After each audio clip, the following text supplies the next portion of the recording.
Welcome to the second edition of the Queso Cup. We have the first phase on the far left side, open qualifiers. What does this mean? We had 4 open qualifiers with overall 16 teams qualifying. Clean up troops on the top side looking good. Queen can reach its scatter 13 seconds. He even can swag the 5 balloons and the rocket balloon. Beautiful attack from Alex. And it is going to be a time fail. And if he doesn't cross 90% here, wait. He's got it. Wait, 90. What? The Inferno didn't go down. 91! This leaves the group stage with 4 groups of 4 teams, but only 8 out of those 16 teams can qualify and get to this current stage. They have so many spells. It is nice. Crazy, and we can see the celebration from Kronos. He knows things are looking really good. If he will jinx himself, okay? But at this point, it should be a 3-star. Nicely done. Try hard. Wow. 8 out of 8. Machine. Strut is the winner of this match. Congratulations to them. But we have a double elimination bracket, and only one team can win that golden ticket. Oh my gosh, time is gonna be an issue. It's gonna be a 3-star. Did we just have history in the making? Perfect war in the grand finals to secure their spots. Congratulations to Tribe Gaming.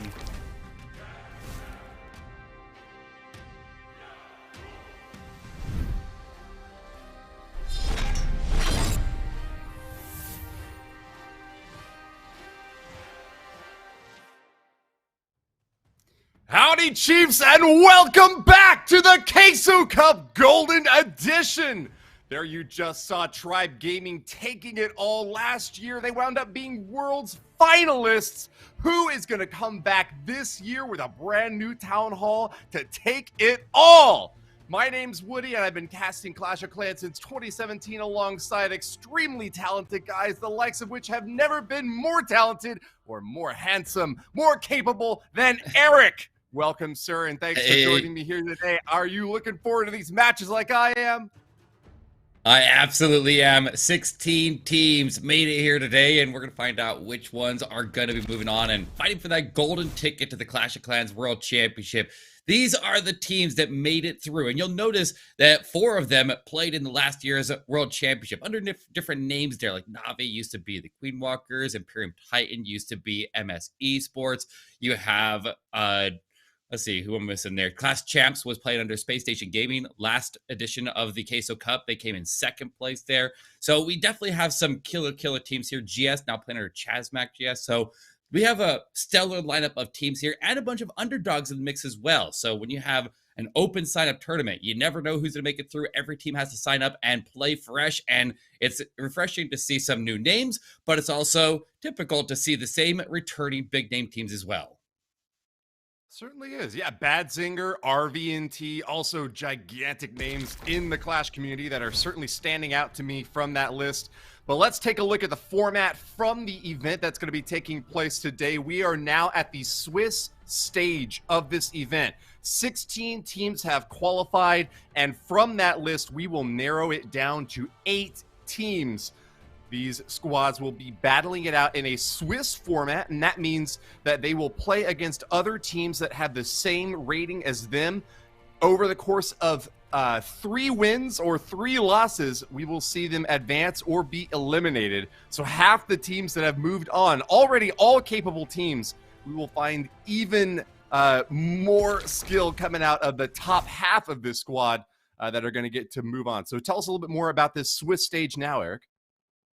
All right, so as you can see, we have our first matches on the far left here. When they conclude, they will go to the box that matches their current record. They're going to play, like what he said, until we have 8 teams with 3 wins and 8 teams with 3 losses. So they're going to have plenty of opportunities to recover. It's going to be a long game here to just see if you can survive. And obviously, if you get into the top 8, you move on to the playoffs, and you continue on to play for that golden ticket to the Clash of Clans World Championship, the first golden ticket that will be handed out here for the 23 season. On top of that, a whole lot of prize money, Woody.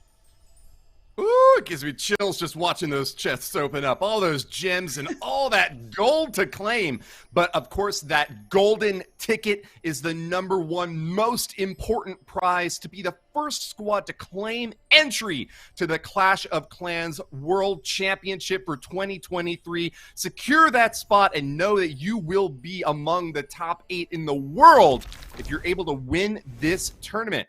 That golden ticket is so important because not only does it get you the pride and prestige of being one of the best clans in the world and laying claim to that world championship title, but of course we've got an even bigger prize that awaits, over $1 million in the Clash of Clans Esports World up for grabs this year, and that golden ticket is your way to get a big chunk of that. So with that out of the way, we are going to get into our wars very soon. Less than 2 minutes on the clock between our first 2 squads. ET-Xsports and BADZINGER are going to be battling it out first, Eric. Absolutely. Let's take a look at the teams here and see what the players are looking like. They have some new rosters here from their previous years playing, so we're going to make sure we understand exactly who's going to be playing. I think one of the most impressive players, one of my favorites there, would be Synthé from Eryam Titans here. So let's see everybody on these rosters. Over on Eryam Titans, we have Almualan, Synthé, Eryam, Kingsman, and Tryhard. That is the bulk of the team that played when they were MS Esports, when they came in 3rd place in the last year's World Championship. But all of you, surely you recognize BADZINGER as well from the other side. An extremely talented lineup that is going to give Eryam Titans a run for their money. Look at them all there now on the screen, prepped and ready to go. This is going to be an excellent way to start the match today. I'm really glad that you picked this war out from among the 8 that were out there, Eric, because these are both really amazing teams. And I'm excited to see which one takes the upper hand. These are both teams that could certainly move on to the World Finals, whether or not it's from this tournament or from another. But you know that that level of experience that they both have, that fire in their belly to get to the very top again, they're all having to start from square one. There is no team that is auto-qualified to the World Championships. You have to prove yourself continually in the Clash of Clans world. This is going to be the first big opportunity for both of these squads on a world stage to do just that.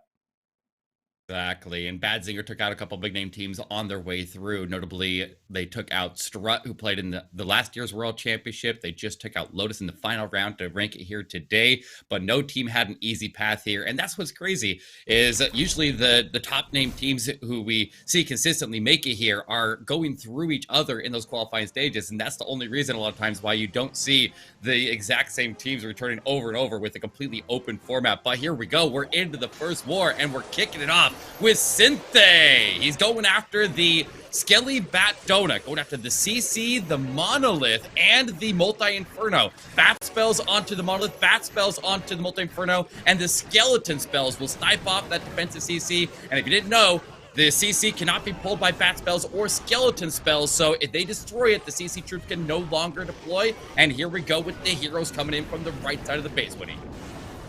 That is a major defensive building eliminated in an early strike. A very high skill attack that you really have to be very careful about positioning and timing for. Synthé has executed it without a flaw, and he's going to be moving in from the right side now with these 2 heroes trying to get a big chunk of this base taken down. Got to keep an eye on that single target Inferno in the bottom right compartment and make sure that that Archer Queen stays safe from it, though. He has got to have some great tech ready to drop on her. Invisibility spells be the first way to keep her safe and moving through this space along with that King and the Royal Champion now deployed and raged up along the top side, knocking down that scatter shot and getting a good entry point now for the main phase of this attack. Of course, it's going to be Lalo, one of the preferred strats among these top squads at the higher echelons of play, Eric. Absolutely, and on top of that, the Royal Champion able to slip past the King there, able to go all the way to the Eagle Artillery. That has a couple of important benefits there. Not only, she missed it. She does not quite get it down. He sends the blimp through, protected by the ward ability, and he's able to go in and snipe off the Town Hall. He charges the most threatening area of the base remaining, going after that area with the Rage Tower with the early ward ability, and the blimp sails through, locks down the Town Hall, but he's going to continue to take Eagle Artillery strikes until he gets there, Woody. found an early tornado trap and lost quite a few balloons in that bottom left section, but the early setup over there on the right side has left little of the base to worry about. It's knocked down so many crucial defenses, and yet once again, an air defense staying up on the top side is bad news for Cynthia. He's been hoping to take these targets down so that the loons that are here for cleanup won't have too much to deal with. He is being able to finally wrap around to the top side now, but only 45 seconds left for cleanup. And this troop army, it's just looking really thin. I think he's got it though, Eric. Oh, he absolutely does have another 30 seconds. I think he can sit back and relax. He's got more cleanup deployed on the right side. Plenty of time. These balloons, as soon as they take out the storages, are going to turn right, or as soon as they take out the defense, I mean, are going to turn right back over to the storages. And you can see he's got plenty of time to get it done. So Eryam Titans, one of my favorite players in all of Clash of Clans Esports, Synthé locks in our opening attack of the war. But now we got to see if BADZINGER is able to get the response here, because we know that these teams are capable of putting up some big scores, but they're just starting off strong here and proving it. Town 15 is very, very difficult. So most wars are won and lost at the 11 to 13 star range there. That's the mark that if you can hit 13 stars, you're going to win most wars, and starting off with the triple is definitely set them up nicely for that. Certainly is. And as you saw there, just a really slim margin of victory. Only 2 balloons still left floating there at the end of that attack. Still plenty of lava pups and minions to get that cleanup done, and didn't even have to cut it close on time. But that is not a wide margin of victory for that first strike. First blood claimed by Cynthia there on that 3-star mark. Now, if this happens to be your first time to watch Clash of Clans, keep in mind that you get that first star by taking down the town hall. The second star is earned at 50%. But in order to get that third coveted star, you really do have to wipe out the entirety, 100% of the base. Synthé pulling it off in the very first hit there means that Vane is going to have his feet to the fire trying to do the very same against this next base. BADZINGER is moving in against Eryam's setup. And guess what? They're going to be coming in with a different style of attack. Electro Dragons predominate this raid. How is he going to open up, Eric? Looks like he's getting ready to maybe push Electro Dragons through the town hall. Looking at where we have defensive heroes, we have them by the town hall and the top and bottom scatter shot there. So if he can push his dragons through and take out the town hall and the clump of defense is right behind it, he should be in a pretty decent spot here. So not a bad base for Electro Dragons. He's got sweepers pointing away from his entry. So if he can just clear the way, get the defensive heroes under control, and set up his Road Champ to sweep at the backside, he's going to put himself in a pretty decent spot. I'm a little bit worried about that Rage Star on the far backside, but the Electro Dragons surge their way in, will lock on, and chain through the town hall, and maybe get a couple extra targets beyond it. No, not really getting any good chains right there. Looks like the targets are going down a little too fast there to get some significant chains. You also got a little bit of a distraction here. Gold Storage pulls 5 of, or looks like 5 dragons are on the top side where only 2 went into the core. That could be good news if he keeps his troops relatively clustered up there, but does he get enough damage into the interior there with those E-Drags to justify this split? Once again, the Eagle Artillery does not go down to this early strike, and Vane's going to have a little bit of trouble there. Quick drops a Baby Dragon at the 2 o'clock position to fly on in, but that's going to be another salvo of Eagle shots raining down on those 4 Electro Dragons. That combined with the air defense firing off these very few forces left on the top side there, supporting that Flame Flinger, which has just been doing excellent work for the entirety of the first stage of this attack. Vane is looking very happy, though, cheering and waving his hands. He knows that the job is done, even though there is still quite a bit of base left. He has got the cleanup necessary to get that 3-star. Hasn't even popped off that Royal Champion shot yet, Eric. Oh yeah, he's absolutely crushed it there. Nicely done, wiping out the core of the base. Got all of his key targets out of the core, and that Road Champion was almost able to be swagged there. He could have potentially just held on to that Road Champion and just not even deployed her, because that base was absolutely demolished. There's such good chains. That last E-Drag that stuck middle base there that almost got the Eagle Artillery down, it got some insane chains and wiped out everything. On top of that, I don't even think he had to fight a significant amount of the defensive CC, because he's able to destroy the building without ever having any ice golems or lava hounds or anything like that deployed, because he was able to push the E-Drags to destroy the building just like that Skelly donut, so that when the heroes were eventually in that area potentially, there was nothing left of that building to have anything deploy out of it. So nicely done there. Very, very strong start here for both teams as we start off tied with a triple on each side. Hey, you're a poet, Eric. Excellently said. That's going to be 3-3 for ET and BADZINGER.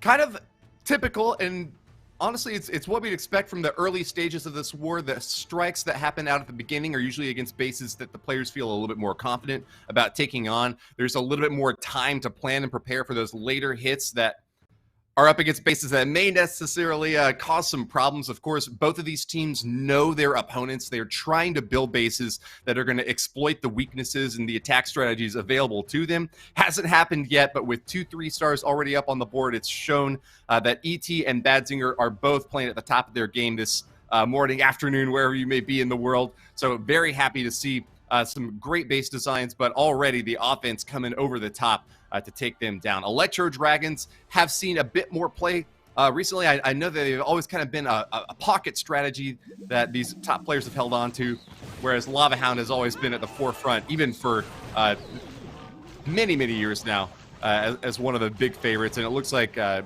is going to be bringing that back with Almolin coming in next. Yeah, and the Queen Charge into Lalo, one of the most versatile attacks in the game here, definitely been a powerhouse strategy for Town Hall 15. I want to remind people that at Town Hall 15, you have the same level balloons as you do at Town Hall 14. So these guys just having a mastery over these balloons is impressive to see. A lot of players are not able to do this, but the ones that can definitely distinguish themselves at the top. But like what he was saying, these players are very versatile in a lot of different attack strategies, so they can quickly identify whatever the weakness of the base there might be and be ready to execute it with proficiency. So here we go. We got the Queen making her way to that open corner there, engage the defensive Queen. She was under a lot of damage there, even with the rage, so he goes ahead and frees up the defensive Queen. On top of that, he had ground skellies. Ooh, this is gonna be close. Goes to ability. Does not die through the ability. It looks like he manually popped it there to make sure the Queen did not get threatened as that Expo continues to chip away at her. Man, Eric, I remember a time when you always had to manually pop that ability. Now it's just going to fire off immediately if that Queen's about to die. But still having that skill check there to be able to fire it at just the right moment, getting the lock and firing the damage off and keeping her safe when he needs her up the most. Almolin is certainly focusing a lot on that early hero dive, but he's going to have to switch his focus now because it's the Laloon over on this right side of the base, raging him up right on top of that Town Hall. Haven't gotten it activated yet, so the balloons are not going to be able to target on. They're also going to get sucked into a tornado trap. Lots of damage about to be dished out to them as we already got another wave of attack coming in from the top right side. The Stone Slammer dropping bombs, but didn't get the Town Hall yet, Eric. I don't know. I think he has to put the Road Champion out. But wait, the Road Champion's already deployed at the top of the base here, Woody. He's in trouble. This might be a one-star risk. His Queen is down. The healers are trying to transfer over to save the Road Champion, but they are too late to arrive. And that's a big mistake here. The Town Hall was not activated. He was trying to get the percentage up there. It activated right as they were passing by it. By that point, he had already taken too many losses. A big mistake here. A lot of base left on the board here, but that Town Hall stays standing, and he's going to end up with a one-star. There's nothing that he can do about it, and that is a big blow to Imperium Titans here, and a big boon for BADZINGER. They can definitely capitalize on that. If they triple on this next attack here, they would go up by 2 stars. So Imperium Titans is going to be praying for a defense, because if they can get it, they can still stay within 1 star of this war here. We can take a look at the other wars. Remember, there are 8 wars total going on here in the stages, and we can see all the scores across the board here to see what's going on. Looks like we have a triple out of BLD City against Inquisition. We have, let's see, ET-Xsports starts off with a 1-star. Wait, no, I think the board is flipped there. But Chasmac DS has a triple on the board as well, so that war is probably tied up there. Let's see, what else we got? We got Chasmac EA with a triple, holding the lead against Mega Elite. We have TWB leading against Team ITP, and NAVI has a triple on the board against Speclight as well. Overall, looking pretty good across the board here. The only 1-star received was this one that we just witnessed here, Woody. Yeah, a 1-star over there by RVNT. Looks like we also got a 1-star from VN as well. Well, oh, wait, no, it says 1-star there, but it looks like, okay, it was updating. All right. Oh, yeah, but as I was saying, that was flipped. Also, actually, yeah. RVNT, look at RVNT up in the top right. It looks like they have a 1-star against Fury Nocturna. So they're in a tough spot up there, too. Yeah. All right, well, here we go. All right. Yeah. BADZINGER coming in for the next one. We got I'll point out though that the the Queen ET charge. versus BADZINGER matchup was the only one that started off with a 3-star versus 3-star. Both stellar teams and really strong squads. The fact that we just saw a 1-star from BADZINGER with an excellent tornado trap placement by Tian is really going to give a big upper hand to BADZINGER now. Well, yeah, I think you're right. The scores are swapped there. Anyways, all right. Kadil is going to be attacking next with another Laloon hit coming in. All right, the Queen's going to be coming in from the bottom of the base here, but he did go ahead and rage up as he dropped in that blimp, able to wipe out part of a Tesla farm there as he dove in towards the defensive Queen. Doesn't actually get the Queen down, but he took everything around her, including the scatter shot as the most important target there. But getting the CC pull, dropping in that blimp to claim at least one major target there, and getting the funnel set for the Queen are all very, very valuable things you can do with that blimp. Those are usually the things that if we can get that kind of value out of a blimp, it is 100% worth using it. So he'll get the CC dealt with, no issues with the Queen at the bottom of the base here, and it looks like she's getting ready to make a beeline charge towards that town hall. But there's a lot of threats here up ahead, Woody. He's got the King, he's got the single Inferno, multiple ground expos, and right behind that stands that Monolith. Yeah, big, heavy defense. That's what we saw, taking down so many of those balloons in that previous attack, preventing them from getting that first star. A very terrifying defense to go up against, firing away with huge, massive damage, especially against any heroes that get a little bit too close wandering in there. Archqueen will take down that first Inferno and gives a nice opening here. She actually is going to get pulled in now by that Tesla and get the lock onto the Town Hall. It is going to go down, no doubts whatsoever here for Kadil. And he, on top of that, was able to pull a bunch of the traps there. The tornado trap goes off early. That's not going to cause any problems. Pulled black and red air bombs, keeping the healers nice and safe through that area. Probably going to need some more Coca-Loons as he passes over the top of the Town Hall. So as soon as the Queen is in tanky position, we'd definitely like to see that, because I'm always afraid of more traps hiding behind that Town Hall. But at the same time, he's got a lot to manage here. He's got the King of the World Champion moving in on the left side. He's got the Lalo surging in at the top. Does he have the headhunters in after the defensive Queen? Looks like he does. So they move under the ward ability, able to go in there, and they didn't get her down. And the Royal Champion standing as well. He might be in trouble with 2 defensive heroes standing and no more headhunters left on standby here, Woody. Grabs the freeze on the enemy Queen and pops her down, though, winning that duel. He did float a couple of balloons in on that bottom section to take care of one of the wizard towers, trying to find any seeking air mines that he possibly can. Those are absolutely deadly for the healers, and once the healers go down, that Archer Queen is not going to be long for this world. She has got a big amount of base left, and with only 10 seconds left, the cleanup is just not going to be coming in quick enough here, Eric. We are going to see our first 2-star in this war from Kadil now, coming in at an 89%. BADZINGER will hold on to the lead. Yes, they do. They're going to have a slight percentage advantage. Or is that even a percentage advantage? I think that might be the same or very close percentage. But most importantly for Imperium Titans was that they were able to defense there. So now it is clearly within reach. They can definitely overcome that 1-star, and they can get right back into the match here. So just gotta shake that 1-star off, get your head back in the game here, and we'll see if they're able to make that happen. So it looks like they're still planning here, getting ready for the next attack. I'm not sure who's going to end up going in next, but whoever it is needs to be firing all cylinders here. We cannot see another 1-star. Obviously, that would be devastating to their chances. You can usually overcome 1, and if you got some other players firing all cylinders there and getting some triples on the board, then you can come back swinging. And they're in a good position to do so. I think if they triple here and get almost any defense, then they could end up swinging that 1-star and putting themselves in the lead regardless. Well, the sun is shining bright there on ET-Xsports this fine morning. Tryhard is going to be moving back in now for his squad to try to get on top again. Down a single star against BADZINGER with that most recent defense. They have got their work cut out for them to overcome that disadvantage of a 1-star strike early in the war. Flame Flinger's going to be firing off on that right corner there. Very long and slow burning attack siege weapon. He's going to try to get down that air defense in the right side corner and use the Archer Queen on the bottom corner to get another one down, opening up an easy pathway for a single Laloon strike. Barbarian King gets pretty deep as well over on the bottom right side of the base there, pulling out the CC and getting engaged with the enemy Queen and a scatter shot. How much damage can he get off, though, there? Phoenix is going to pull him back up and get another few shots in, Eric.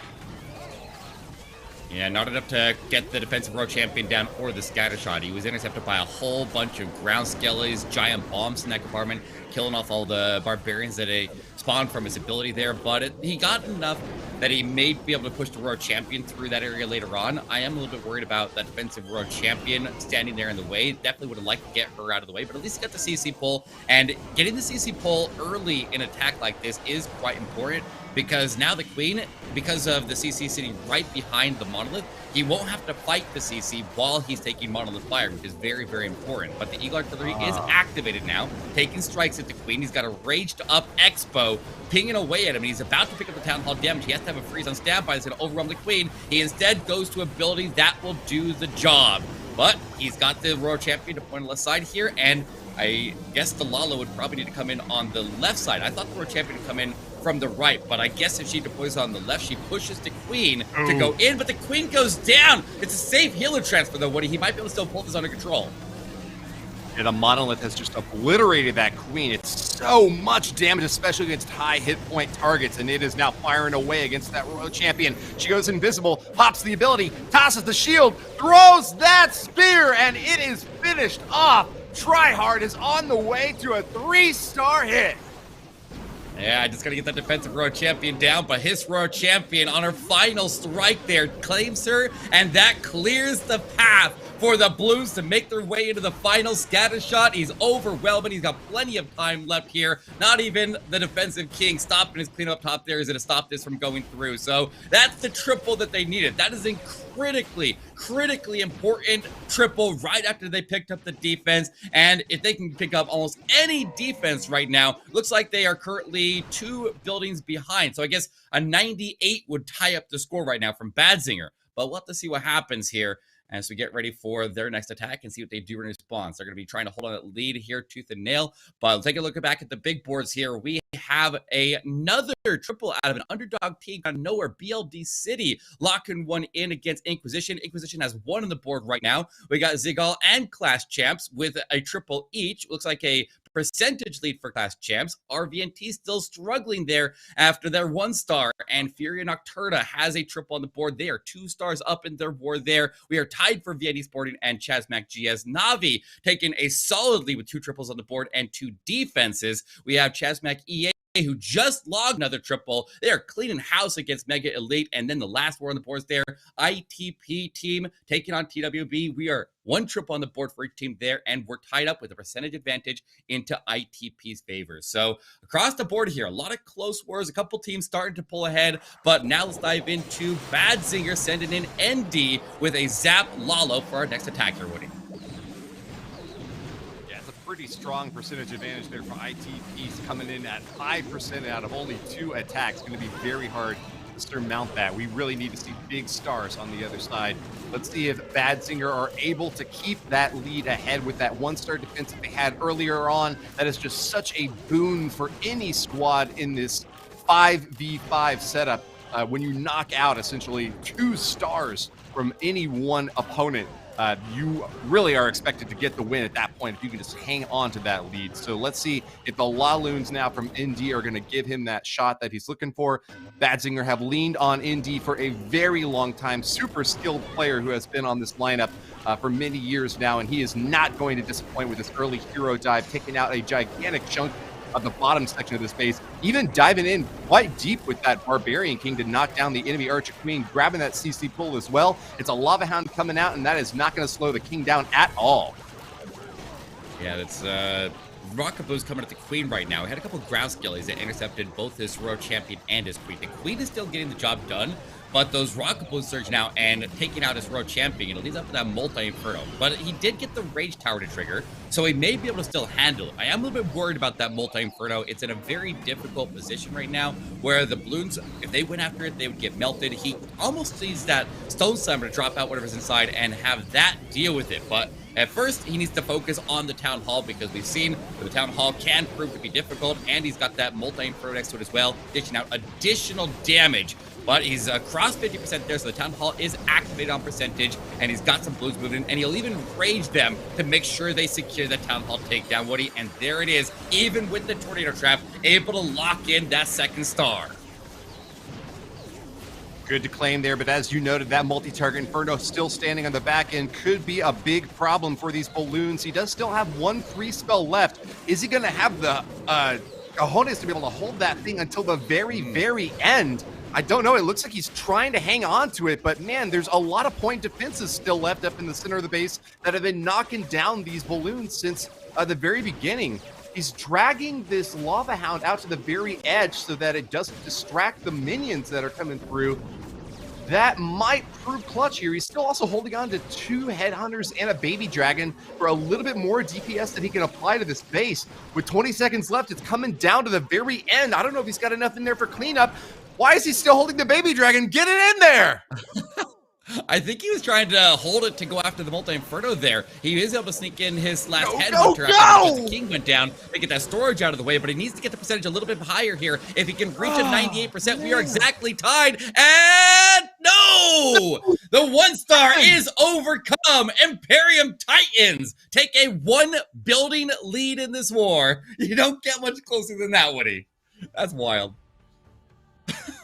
Yeah, that is really quite an insane turnaround now for them to get a 1 star and to now be in the lead with only 3 attacks committed by each team.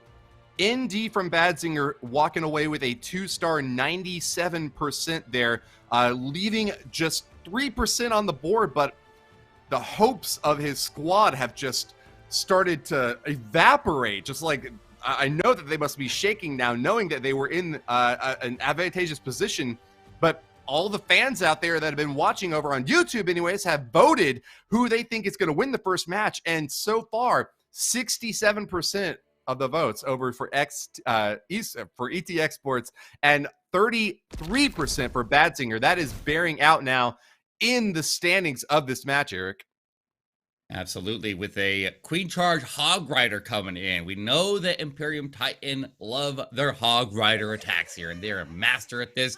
But Hog Riders are always one of those risky strategies where they aren't able to push through the Town Hall quite as easy as a lot of the other attacks. So you got to be careful. We need to see generally the Queen or the Siege Machine going to the Town Hall. It looks like he stacks the Queen with his Flame Flinger and pushes her off to the left. And with the Queen controlling all these mortars in the area, 2 mortars taken out of commission there and just made so that this Flame Flinger can go in and get the scatter shot down. So he's looking pretty solid here. I like the amount of value they can get out of the scatter shot, but he definitely needs to get the Queen to take the turn and go over and secure that Town Hall. It's going to be critically important here, Woody.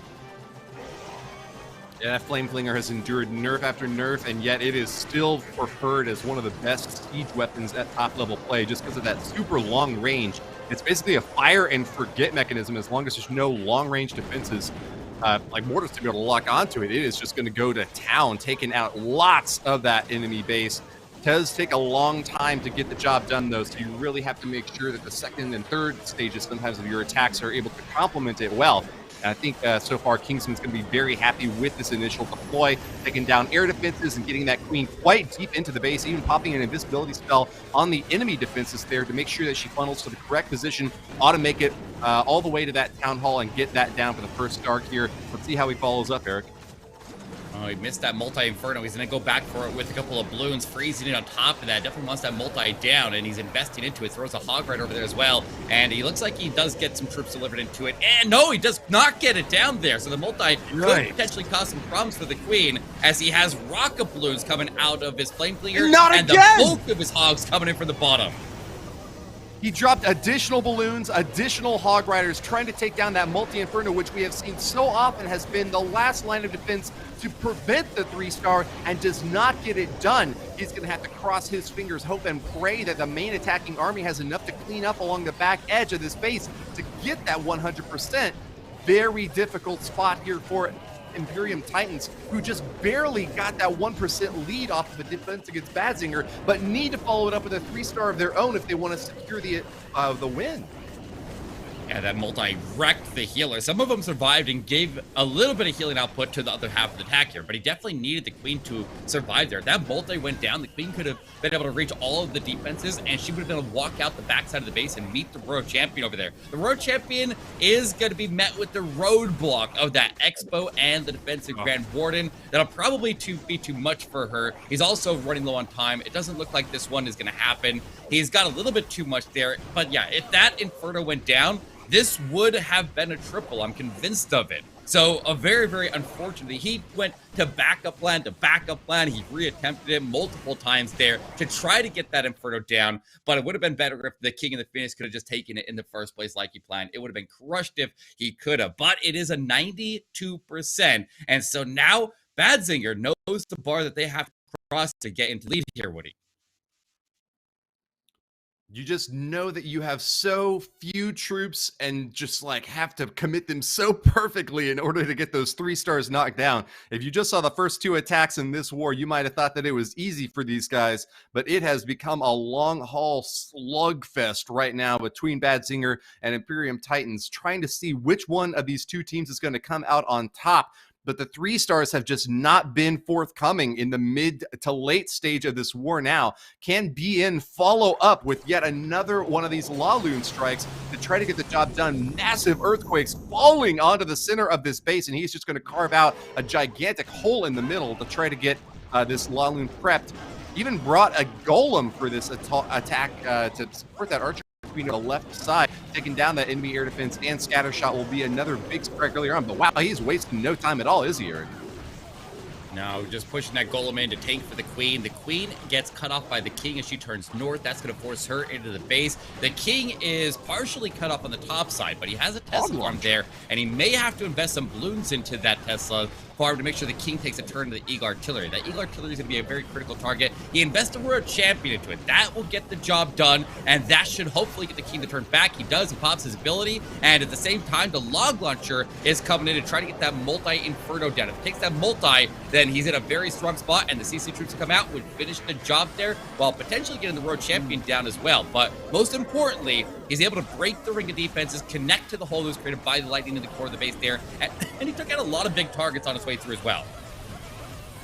That was really a beautiful log launcher, rolling through those walls and taking down the enemy multi-inferno, giving a nice path to the queen, but she doesn't seem interested in taking it, Eric. She goes along to the top side of the base instead and will fire away at that enemy royal champion. Not a bad target for BN to be able to claim here. I'm sure that he can salvage and figure out a way to use her on the top side of the base instead, but he will need to apply a little bit more force with these balloons to make sure that that town hall goes down without too much difficulty. Double freezes out here, and as soon as those loons get over atop, he should pop that Grand Warden. Boom! There it is, Eternal Tome to keep those loons all the way protected from that gigantic Giga Poison.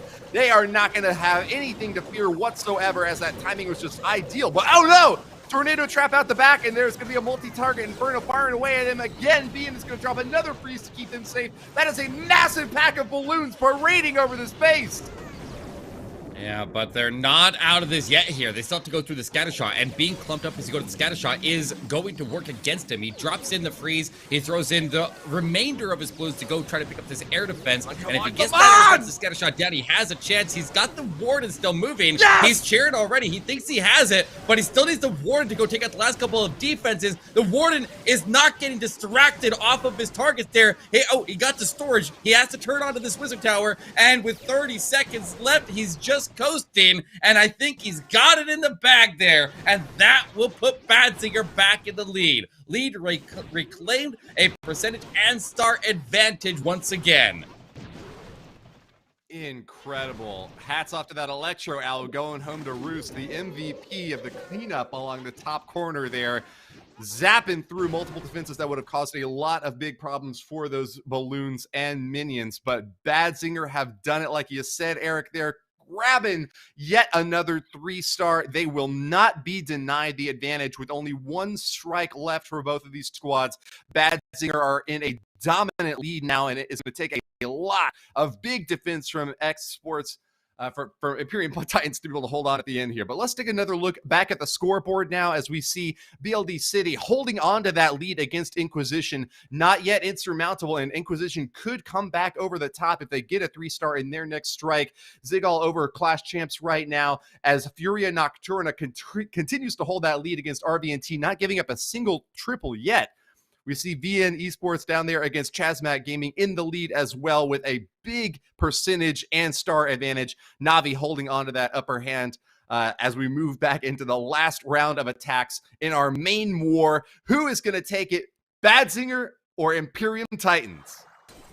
Gonna need to put some pressure on here. Eryam, definitely one of the strongest closer, looking comfortable down there on his camera as well. But he's gonna go ahead and throw down a whole bunch of lightning to try to wipe out everything around the CC in the core of the base there. If he can now send his heroes in to connect to that, he's gonna have to launch a Lalo afterwards that is gonna have very, very little spell support. So we'll see what he goes after with the heroes here, but if he uses, I guess if he pushes the queen towards the town hall here, then he'd probably have to invest all of his remaining spells there to get her through to the town hall. So that could be a bit risky. I'm not sure exactly what the play is here, but he's going to put the road champion at the top of the base there. That'll support the king. And it looks like he's already trimming out defense up there with the baby dragon and trying to push her to the Eagle artillery. She's going to end up pulling the CC over there, and that could be a little bit of a problem, but we'll see how he handles it. Looks like the queen over on the... really need the 3-star from this strike now in order to give themselves any sort of hope to hold off against the BADZINGER defense later on. This is going to be a big loss, losing that Archer Queen over on the right side corner before she can get much more damage done to that compartment with the town hall. And Eryam's going to be coming from the backside, trying to slap through the whole entirety of this base, moving all the way through it. Good news, though, he does trigger that tornado trap relatively early there, and won't have to worry about that with these balloons. Battle Blimp is going to be pathing directly toward the town hall, as it always does. Gets right over on top, and with the Eternal Tome, that is going to be a safe delivery. Can we get the town hall down in time to keep these balloons safe, though? That Giga Bomb is going to be exploding with fury. Poison is out, and he's got to keep going, pushing all the way through. He looks comfortable here, Eric.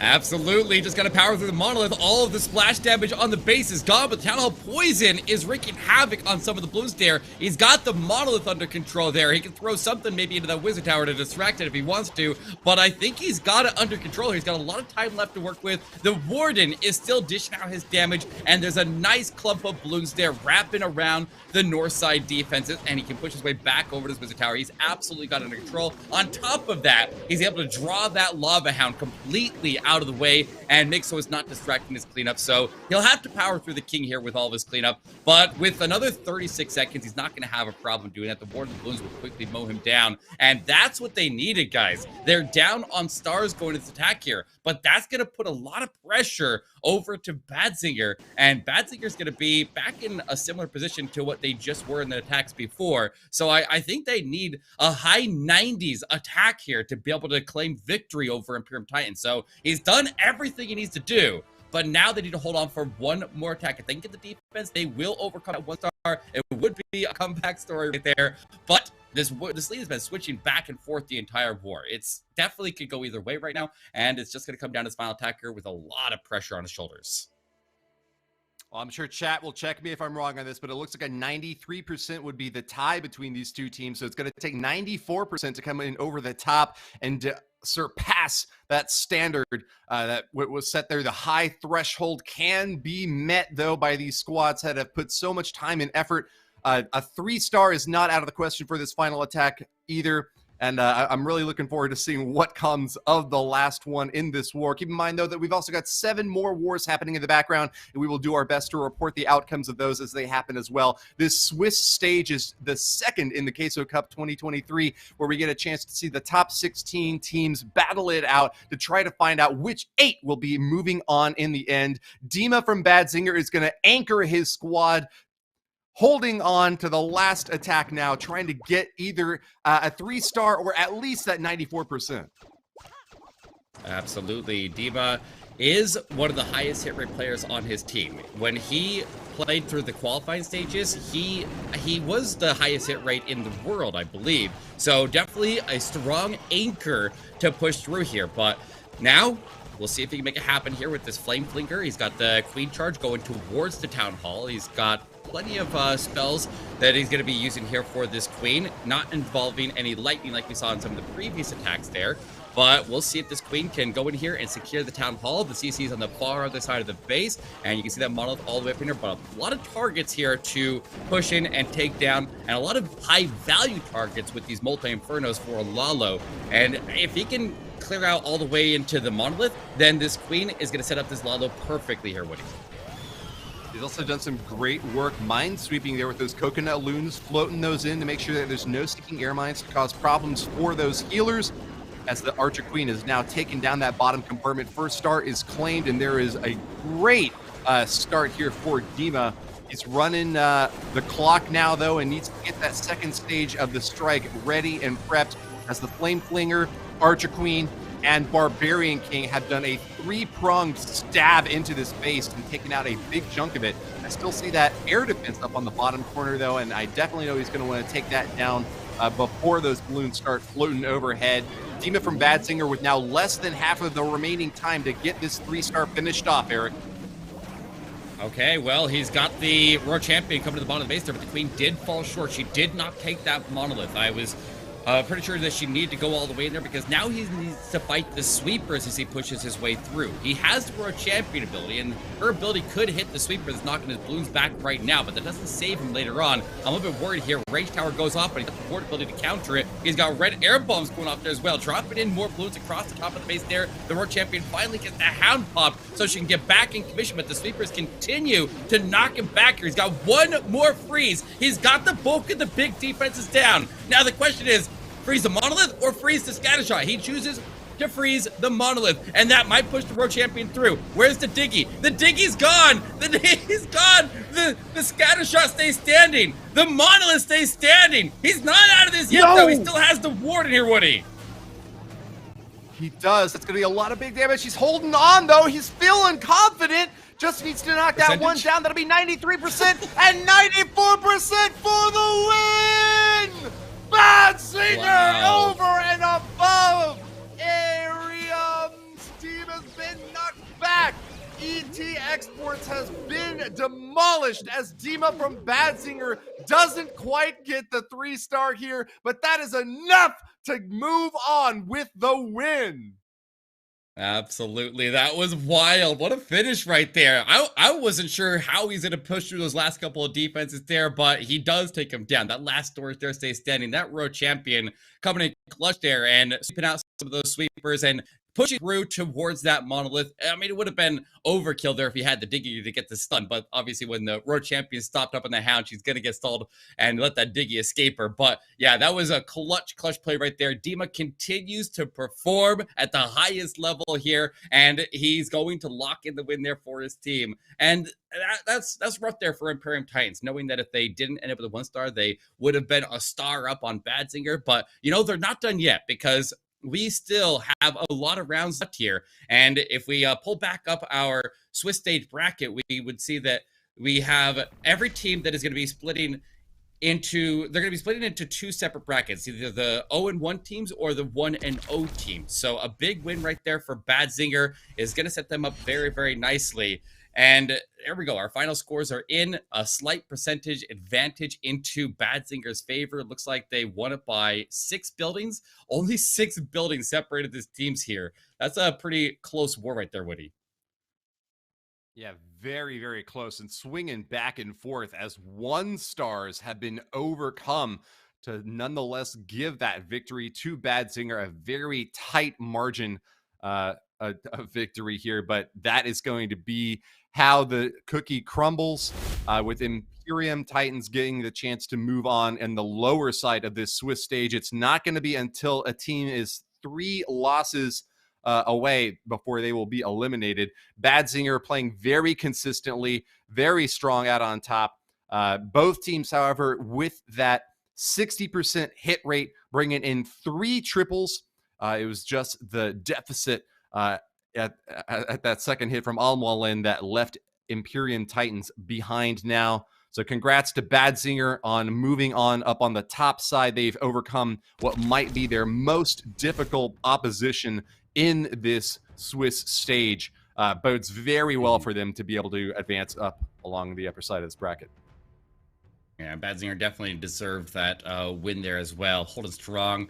They had some pressure. They were able to handle it. They had multiple time fails as some of their top attacks there. So definitely one of the strongest teams in the competition. They fell another Titan because we got to remember, like I said, in the qualifying stages to get here today, they had to go through another team that played in the World Championship. They had to go through Strut and they had to go through Lotus as well in their final round. So they definitely rocked it in those stages to get here today. And then once upon arrival, they rock it again. That was one of the biggest named teams of the competition. That was Imperium Titans. That was the third place team from the World Championship out in Finland last fall. So that's a big win right there to take down a big team like that. So that's a nice confidence boost there as they get ready for their future matches, because if they can continue that streak, if you end up going 3 wins at any point here before you get 3 losses, you will be moving on to the playoffs. And that's where the prizes start to kick up there. That's where we start to push for that golden ticket to the Clash of Clans World Championship. So still a lot of wars left to play here, Woody, but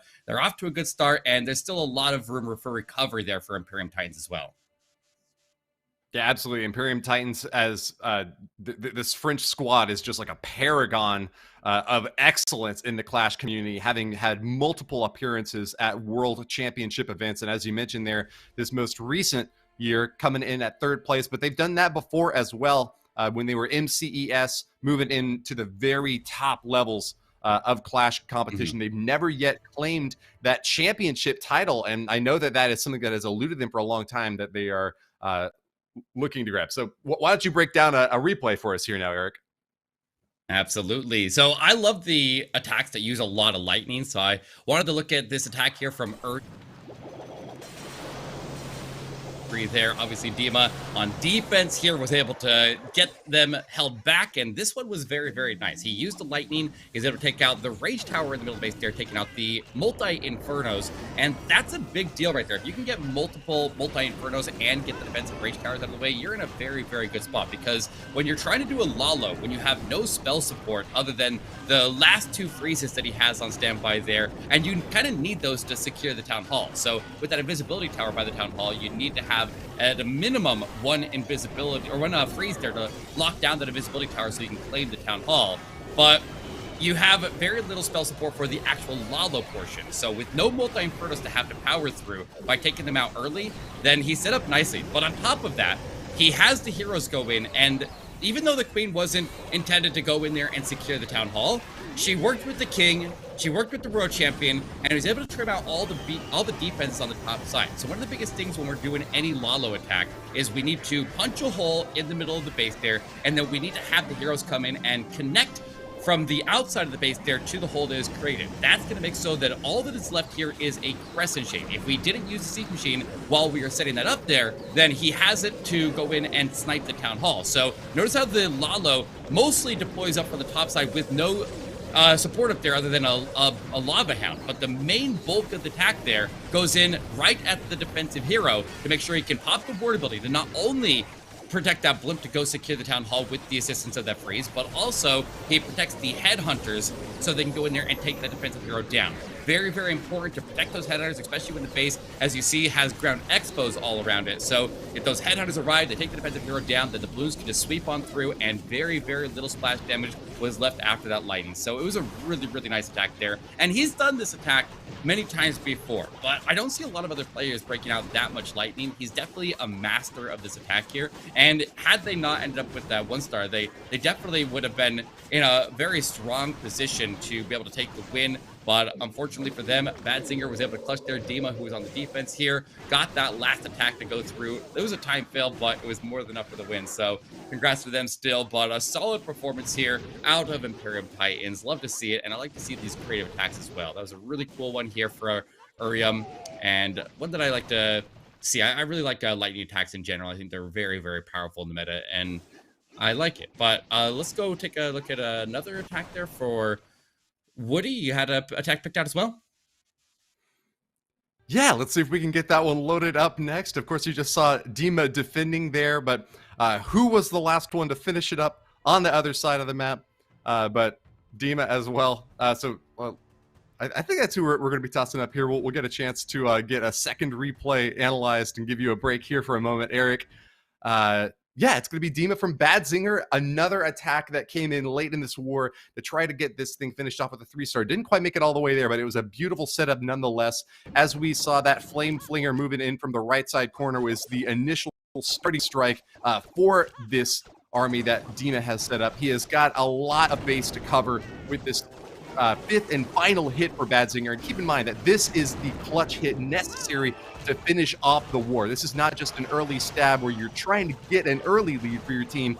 He knows that all of the pressure is going to be focused onto him. And so this is really a time when it shows whether or not that preparation is going to be enough to take you to the very end. Is playing tile perfect positioning now, making sure that the Flame Flinger takes down that enemy air defense before it gets a chance to lock onto those healers, which are just so crucially necessary to get that Archer Queen deep into this bottom right compartment. A very tough compartment to go up against. He's got two of these multi-target Infernos before he can reach that enemy Town Hall, having to invest Rages to make sure that the Queen's healers can keep her up and healthy.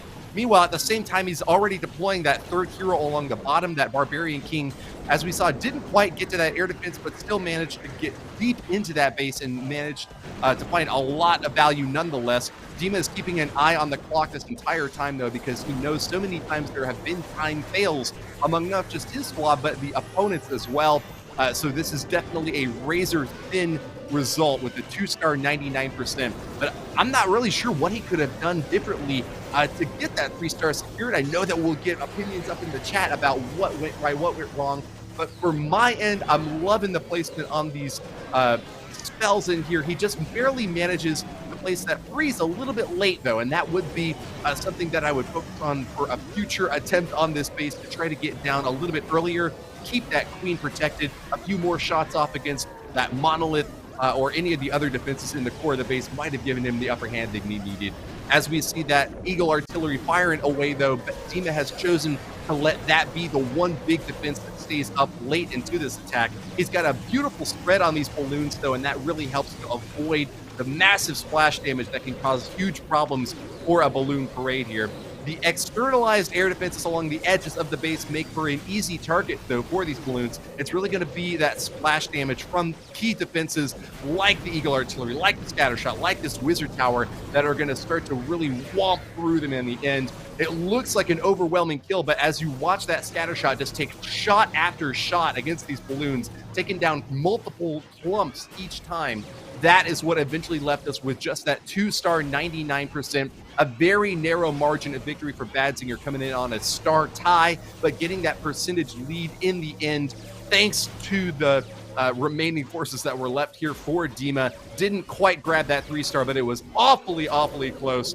Just needing that elixir storage in the end of all things. Not even a defense holding on for Tryhard's base. But Dima makes it very close and almost gets that 3-star at the end, but does finally finish it off for the victory that they were looking for. We can see the rest of the scores here now stacking up on him. It turns out Inquisition do hang on to the victory over BLD City, a squad that had been surging up toward the early start of that war, but not able to overcome at the end. Clash Champs get a clear and convincing 3-star advantage over Zigal. The same could be said for Furia Nocturna, trouncing RVNT with not a single 3-star scored against them. Along the bottom side, we see VN Esporting getting that 1-star lead over Chasmac GS. NAVI, the former world champions, with the best defense, tied with Chasmac EA, in fact, with only 9 stars scored against them, and each of those two teams in the leading position getting that 13-star pickup. That would certainly be an excellent match to watch later on. Chasmac performing very, very well. But yeah, Inquisition up along the top side, as well as BADZINGER holding on to that win, despite having an opponent that has come in strong against them. Very big standouts as well. Of course, that last war along the bottom right side there, ITP team losing eventually against TWOB, with that last big hit coming in from TWOB to come in over the top and bring that star total up to 12. Relatively high hit rates for our well-known teams. Not too many upsets out of the first round of the Swiss stage here. I'm not sure if he's with me back yet. Eric, are you here and seeing the scoreboard? Is there Oh, yeah. anything that stands out to you? I'm impressed by some of these underdog teams there. We got that BLD City. They started that strong lead above Inquisition there. Inquisition ultimately pulled back in the end. But, I mean, Fury and Nocturna, they rocked it. RVNT has been a big name team for a very, very long time. I mean, you said they got no defense. It's actually... or no triples there. RVNT did get a triple, but they also get the 1-star the offset is. So either way, Fury Nocturna was able to take the win. So we can see our bracket developing. All the teams that are 0-1 will move down, and they'll keep fighting down there. Looks like Eryam Titans we just saw is we taking on Spec Light down there, who just got defeated by NAVI. And up at the top of the bracket here, the teams that ended up going through, it looks like we have NAVI colliding with BADZINGER. We got Chasmac EA versus Inquisition. That's going to be the next round that we're going to be watching here. We have Clash Champs, who had a landslide victory with 14 stars. They're going to be taking on TWB, and Fury Nocturna will take a swing at VN Esporting. Bottom side bracket, Eryam Titans versus Spec Light. We have all the teams at the bottom there are going to be one step closer to potential elimination. So they gotta get some wins. They gotta come back strong. They gotta shake off the loss there, and we'll see how they perform here. But I'm looking forward to this next one here between EA and Inquisition. That's gonna be a good war. Yeah, I've got my eye on Navi to be certain among the top squads here, certainly as a world championship team. But they're going up against BADZINGER, who we just watched. So I think instead, yeah, we will be watching Chasmac EA versus Inquisition, two squads that have stuck it out to the end to grab that victory in the first round of bouts. And yeah, whichever team among those two wins will be among the top 4 in this field of 16 and will require only one more victory out of 3 potential matches that they can have. So very advantageous opportunity now for the team that wins this next one. Going 2-0 virtually guarantees advancement here now. We will have, of these 16 teams, 2 of them advancing on without any need to play tomorrow, while 2 of them along the bottom side of this bracket will be eliminated today. So it is always a bit fun and exciting to see a decisive finish for at least one squad. In this case, 4 squads out of our first day of competition. But keep in mind that we're going to be back again tomorrow with an additional second half of this Swiss stage, where we will get to see all of the remaining teams competing, just to get a sense for what's happening. 4 teams are going to be categorized as winners or losers today, but still yet 12 of them will be decided upon tomorrow. So make sure that you are watching both sides of the stream, because most of the decisive action is going to be tomorrow. We've got a poll up over on YouTube, by the way, where you can vote on who you think is going to take the win. And I'm seeing now that Chasmac EA is coming ahead with a decisive 70% of the vote over Inquisition. What do you make of that, Eric? I mean, Chasmac EA has been a powerhouse for a while now. Like they have definitely stepped to the stride here at Town Hall 15. They've been extremely impressive, but Inquisition definitely is as well. And we saw the Inquisition was able to handle the pressure. They made the comeback in that war after they started off trailing a bit. And with 13 stars from both teams, that is a very, very impressive score. Like the war that we just watched was very exciting, but it only ended up as a 12-12. Those both teams were able to get 13 stars on the board here. So very, very impressive sets of squads, and they deserve their position in the upper bracket. But somebody is going to go into that middle bracket, and somebody's going to go to that 2-0 bracket. And I don't know. What is your prediction on this one here? What do you have? You're leaning towards one of these two teams? I can't really say that I'm leaning toward either one of them, because they're both so well known, big names that have advanced far into many tournaments together. But yeah, I guess if I were to tip in one direction or the other, I'd say that I would guess that Chasmac has got a little bit of an advantage here. Of course, they've brought 2 squads to this competition, so you know that their roster is deep. Now, this is the only team among those 2 that is advancing with the win so far, but we've seen plenty from them in the past. That gives me a lot of confidence that even though they don't always take the wins up top, having started out early and strong with the win earlier today, it gives me a little bit more confidence that they're going to take the upper edge of this one. I'm interested in seeing their roster, though, because I know that there's some names that I've seen personally live compete from this lineup. I'm not sure if I can say the same for Inquisition. So let's go ahead and see who is going to be competing on these 2 squads. All right, on the Chasmac EA side, we got Takana, Yada, Lavi, Heroya, and Equal. Very, very solid squad there. And they've won some big competitions recently. So I'm looking at them, and I'm also leaning towards them a little bit there because I know that they can handle the pressure at the top here. But on the side here, Inquisition will run Fabian, Mark, Stephan, Simone, and Einstein. So also a very strong squad, and they've been impressive lately as well. But like I said, I think Inquisition, in my head, is a little bit of the underdog here, but honestly, overall, I think they're extremely, extremely even, and that's why this war is going to be so exciting. So we'll see what happens here, but I'm curious to see what the audience is thinking here on who they think will take the win. So we'll see how it plays out. Yeah, Chasmac has just become one of these mainstay names that has picked up multiple different squads of really talented players. Haven't yet made it to that world's stage where they've are seeking that opportunity to prove that they are not just among the best, but they are one of the best, if not one of the best, if not the best squad out there. So excited to see them get another opportunity here from the upper end of this bracket. But yeah, like you said, Inquisition is no team to sneeze at. This is a squad as well that has held on despite a disadvantage in the early stage of the war previously against BLD City. We always see these chances for newer teams to be the underdogs that get that upset early on, but Inquisition was not going to let that happen against them.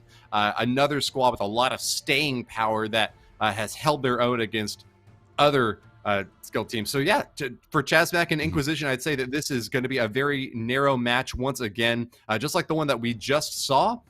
So I think it is a coin flip in either direction. I'm actually quite surprised that chat is going so heavily in favor of Chasmac.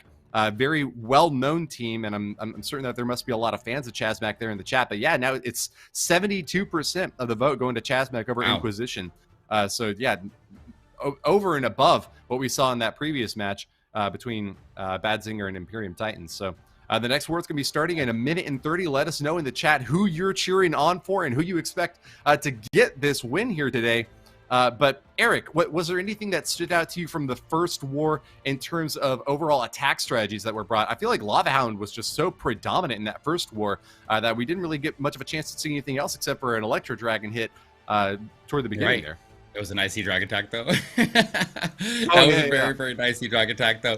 But I feel like a lot of the bases are going to need to be countering the Electro Titans. Electro Titans have been a big, big part of the meta for quite a while. And the base builders have finally found a way to counter it very, very well. So we're seeing a little bit less of that because it has been significantly less impressive, especially as a lot of the bases switched over to the Rage Tower as the new meta on defense. So as they switch over to that, we see the Electro Dragon, or the Electro Titan attacks getting shut down a bit there. And so I think the teams with the best base building are going to be able to stop the teams that lean on that attack heavy, because I know a lot of teams definitely lean on the attack. I know it's one of my favorite attacks there, but as the base building shifts, so does the strategies that these people are going to have to win with. So that's why the Lalo, I think, is becoming such a staple, because it's able to power through and get those bases with the Rage Towers down fairly efficiently.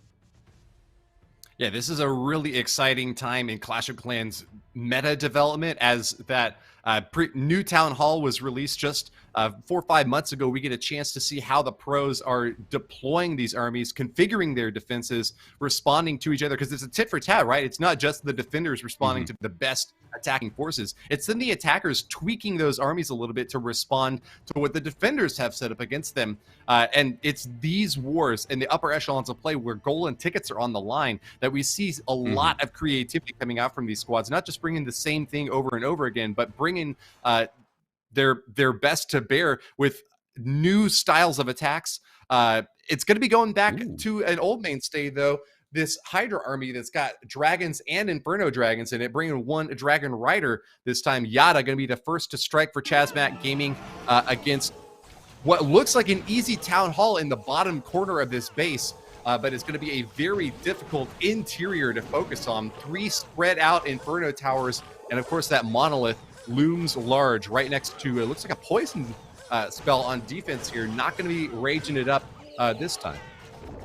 Yeah, but he has this recall spell as well, so he can extract this queen as soon as she starts to move into a bit of danger, she makes her way forward. So she can go in here, she can secure the town hall, she can form the funnel on that area of the base, and then she can redeploy and go out somewhere else here. Notice how we brought 4 healers and the unicorn here. That's enough that he's able to fit it inside of the capacity of the recall spell, so he can pull out every single one of those healers. He can pull out the unicorn, and he can pull out the queen. If you bring 5 healers, you end up leaving 1 behind, so doesn't want that to happen. So as soon as he takes the town hall, pops the queen ability, redeploys, so he's already got the funnel set on the right side, and now you can see a lane that is created to shoot the dragons into the court. They can go in there behind the sweeper, get the defensive queen down, specifically take the monolith down, that he can use his king, his siege machine, and his road champion still on standby to support on the back end of the base here. So a strong setup, Woody, and he's off to a good start. Yeah, very happy to see the recall spell getting used here. Newest spell addition to the game, and basically gives you a second hero attack here with the Archer Queen getting a second chance to charge along this right side now. That bottom side has been taking a huge hit, and with those air sweepers pushing up, they are not going to get a chance to shove those balloons or dragons out of the line of fire here. He's trying to get this Dark Monolith down, though, and it's not going to get engaged early on. It's going to start firing away, unfortunately for him, at the Grand Warden of all things. That going down early on is really bad news for Yata, and I'm just like wondering where the rest of this army is at now. Yeah, well, he's got the road champion moving in from the left side of the base there. The dragons in the core there. Looks like the slammer dropped out a super dragon, so that's in there working with the king. The king's still alive. The king is tanking some of the back-end defenses, so he's got a chance here, but this top corner with the Tesla farm and the defensive warden is gonna be a bit difficult to move through, but he tries to protect his road champion. His that arch tower on the outside is picking away the road champion. She's not going for it. She's just continuing to sustain that damage as he pushes it into the backside, but the road champion goes down. The king finally breaks the wall. He might claim the eagle artillery. A very, very close attack there, but he clearly needed the queen to survive. Lost control of his queen, and she ended up, as you see where she died on the right side, she circled out of that compartment. He tried to funnel to push her in, but she routed around that expo, and with the expo combined with the extra damage there when she stepped in towards the Teslas, it just overwhelmed her a little bit too much, and she didn't have her ability since she used it to secure the town hall takedown. A very close attack. I'm convinced that that would have gone through had the queen stayed up there, if he would have potentially got a rage up there, but it's not the case. 86% here to open up for Chasmac EA, and the underdog team, well, we've been saying underdog, but like I said, they're very, very evenly matched there. Inquisition has a chance to pull the lead here if they can top that attack there, and even more so if they can get the triple now. Yeah, and you saw there from Yata just the frustration of seeing those 4 Teslas pop up along the top side of the base. Never good news to find the Teslas at the very end of an attack when your forces have already started to kind of wither away there. Let's switch back to the other side now, where Inquisition will have their first chance to move on in, and there is going to be a very close and focused application of force to this base set up by Hiroya. Simon will be firing off with a flame flinger, even allowing it to take a few shots here from that archer tower before he gets those balloons in to protect it. But with this hot drop, Simon nonetheless has secured a beachhead to assault the interior now. Gets a big lightning strike in, and will have to hope that the rest of the spells he's brought is going to be enough to support this army now. With 4 Electro Titans, we are finally going to see those big behemoths marching into battle, Eric. Yeah, typically when we see the Electro Titan Zap attack, we see it with the lightning being used over by the town hall. But with the base building shifting and people stacking that opposite side where he has the rage tower that was over there, he's just going to circle around the north side. Oh, this is risky. Woody, this is really, really risky. He's going to take a very long approach to the town hall, circling all the way around the north side and then turning back around once he gets up there to take the turn towards the town hall. He's got 1 jump spell to carry him through, and I'm a little bit concerned about this. This wall break that sends him into the defensive queen compartment is going to be one of the critical plays of the war, and here it goes. Oh, it's going to the, I don't know, that wall break is the right spot here. What do you think? It rolled all the way around and through, but it didn't crack those tiny compartments on the interior. Archer Queen doesn't seem interested in funneling to the interior of the base. Now there she goes. All right, catches hold of those enemy builder huts and will get a few pop shots off. That's going to deny some more splash value to the scatter shot on defense. She's going to engage the enemy CC troops as well, taking them down, but just a unicorn to try to heal her up. She'll make her way all the way to the Eagle Artillery and try to finish that off before those CC troops distract her. Oh no, doesn't quite get it. She's going to have to focus on them now. Pops the ability and is going to get a little bit more of a lifeline to try to hold on here, but this is going to be a long time spent on the top right side, and now on the left side. Jump is out, and Simon is trying to make it all the way to the town hall. He needs that to stay in this match. Inquisition are falling short. Can they come up on top? Surmount the hill. Fire away! Oh, he's gonna secure the town hall with that Electro Titan. The rage comes in clutch, Nice. gives it some HP buffer, gets the healers to top it off, and the freeze came in at a clutch moment. This king is still moving. He's got another 26 seconds. He's got some cleanup down south there working with him. He's got one Electro Titan left here. He puts in his extra cleanup in for the left there to go pick up the last storage on that side, but this king needs to go directly to the Inferno. But you know what?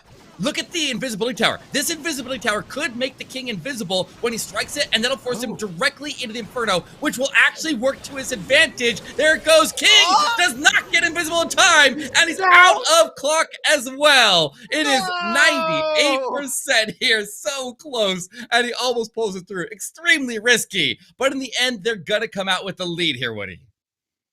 Wow, holding on to those lightning bolts, they have done justice to that clan emblem, bringing in those Electro Titans. But wow, 98%. I'm trying to even see what the other remaining building was on that map besides that single target Inferno. The fact that that king went down invisibility tower. Oh yeah, well yeah, that makes perfect sense. I guess it was those last two that were just concentrated right there in the core of the base. Just narrow margin of defensive victory there for Chasmac to just leave them with 2 stars. Inquisition now are in a strong lead against Chasmac with that big percentage pickup, but no star lead claimed for either of them. NAVI got a triple out of their first hit, and it looks like Imperium Titans got a 3-star as well against Spec Light. Along the bottom side of that lineup, though, no other triples have been scored in the second stage of the Swiss match here. Yeah, but there we go with the next attack here. Heroya will send in a, looks like a little bit of a kill squad. He's going to go in with the king and the queen at the bottom of the base there. The queen is going to get forced out to the right. She's going to use the headhunter and the skeleton spell to provide some distraction and get that king under control there, and then she'll split off to the right. She's joined by a golem. She does have an expo pickup on her, so he has to be mindful of that. And also the CC gets pulled by the headhunters as they make their way forward. So they're gonna go over to the king, and we'll see where he decides to put in the world champion here. Looks like she's deploying for the right side to go support the queen. Skeleton spell's coming down as the golem starts to pop. That'll pick up the distraction in that right side compartment and give them the protection that they need. So now the question is, how far can these heroes go? They're doing fantastic work there. The heroes alone are taking out that entire bottom and right side of the base there, and the World Champion and Queen are still moving strong with abilities intact there, Woody. Looking strong as he pushes through the town hall now. Big force moving into the top side compartment. That's a lot of defense and DPS can be firing off against him, but wow, with a rage spell to support these balloons, they are going to be popping every defense down. Heroya notes that top compartment finished off, means that the 2 stars are claimed. It's just up to cleanup now. That left compartment is looking awfully terrifying with an Archer Queen firing away and plenty of Teslas to start zapping at these balloons. It is just the overwhelming offense from Heroya that is going to come in over the top to knock them down and get an easy 3-star for Chasmac EA. They are back in it and with a vengeance here, Aaron. These headhunters can't decide what they want to attack there. I think he made the defensive queen invisible for a second there because they started going to clean up. They finally turn on her. They go in there. They take her down. She's not going to stop this Lalo from going through. And it's all smiles over there as he picks up the triple. and will put some pressure over to Inquisition, who had the lead going to this, only a percentage though. So if they aren't able to get the triple here, they will not sustain that lead. So a beautiful attack there. I love this kill squad Lalo. It is very, very powerful. It's a very intricate attack there with a lot of moving parts there all at once, but he handles it like a champ there. Got huge value out of the king and a log launcher, even more value out of the queen and that road champion, and just some well-placed skeleton spells can go a really long way to improve all of the value of the heroes there, Woody.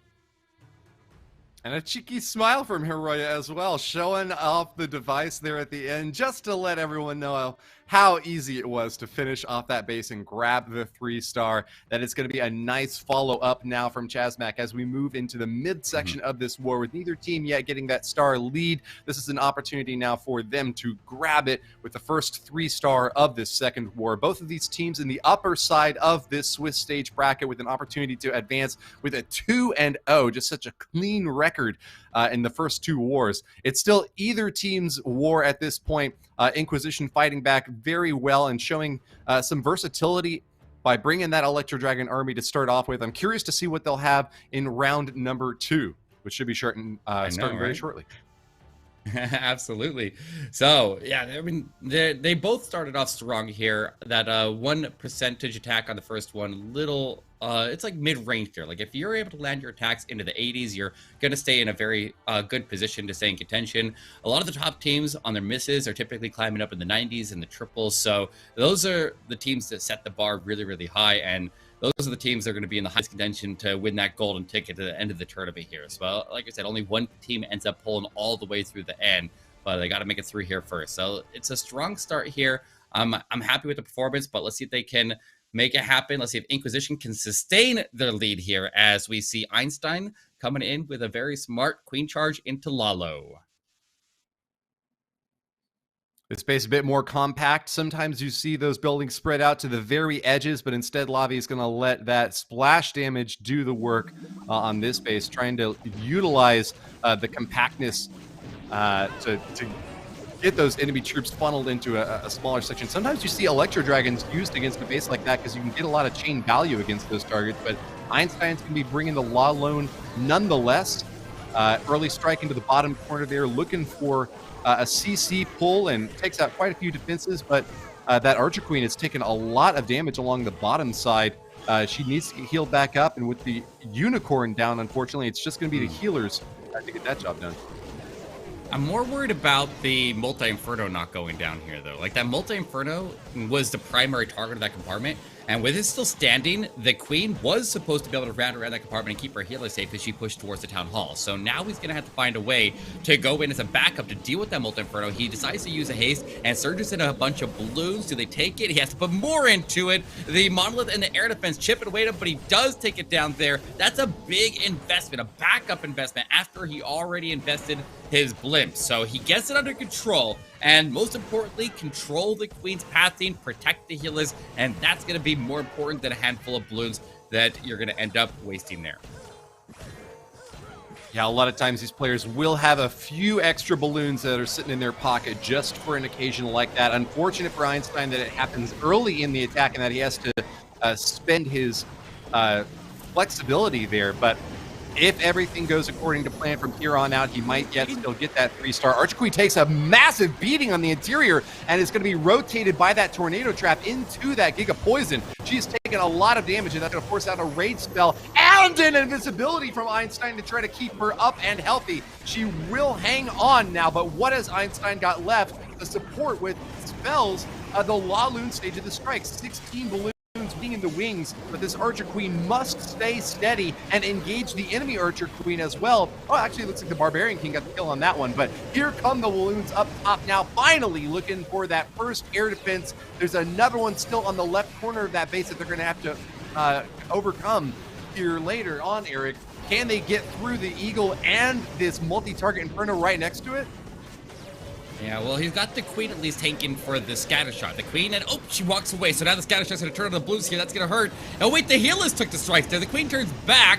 This queen is definitely going rogue there. He tried to wall breaker into the core of the base there, but the wall breaker hit some giant bombs earlier on and ended up dying out. So the balloons are trying to hang on the best they can. The queen pops her ability, surges through the wall. She's going to help get the scatter shot down, but look at the clock. He's out of time. Oh, rip. He's close here. He's close here, Woody. Yeah, those pets are doing a lot of work despite having lost the balloons. The pets and the heroes are still in it. Air defense will be able to take down the Grand Warden, and time is out now for Einstein of Inquisition coming in with, as you mentioned, another high 80 percentage there with 89, in fact, 2-star. They have yet to score that triple that Chasmac has been able to find, though. And so with that, Chasmac are going to hold the star lead, but not quite the percentage lead. Very high percentage so far from Inquisition, and an opportunity to get back in the lead if they can get that 3-star on the board. But looking at the rest of the scoreboard here, what stands out to you, Eric? Well, NAVI, first of all, looks like they and BADZINGER both opened with a triple, but NAVI ended up with a 99% right afterwards. So that war is very close, but there's no time to look at that right now. We are into the next attack. We got Lavi coming in for Chasmac EA, and this one is looking like a Skelly donut. He's got a couple of bat spells, one of the skeleton spells, and a whole bunch of invisibility. So looking across the base here as potential targets, I feel like, oh, he's going to go after the Infernos. I thought he might go to the Monolith there, but he throws in a bat spell on each of the Infernos, trying to take out the buildings that would be raised up by that defensive rage tower. But if he can get those 3 targets down, he's in a good spot there. But the battle builders are actually a target of the, oh, actually he claims the battle builders and gets the Infernos, and he picks up the CC. That is 5 buildings claimed off of 2 bat spells and a skeleton spell. That's very, very impressive, and it takes a big chunk out of the space here, Woody.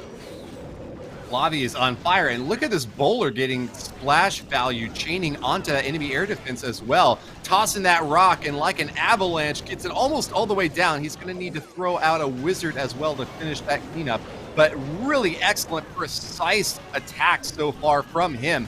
And with a Dragon Rider up top, locking directly onto that artillery, and it's going to be another key defense eliminated early in this strike. Lavi is just really impressive right now in the first minute of his hit, taking down a lot of those key defensive targets. I think I'm feeling really good about the second stage of this hit, giving him a chance to triple. Absolutely, he just needs to get to the town hall here. The queen is getting targeted by the model. She goes to an early ability. He's got the raged up expo that is sitting right behind the town hall. He might have to burn a freeze there, but he does he have enough? Actually, look at that. The Ice Hound freezes up the defenses down south. His own freeze locks down the town hall, and the queen claims it. That was a critical point of attack there because he did not want to have the ward ability be forced to push him through the town hall, but he's gonna lose those blows anyways. He hits the tornado trap and a whole bunch of red air bombs, the town hall poison, and that entire pack ends up going down regardless. He did save quite a few balloons, though, in the pocket. He sent in a lot into that town hall, but he got what he needed and is still going to be pushing in with another salvo.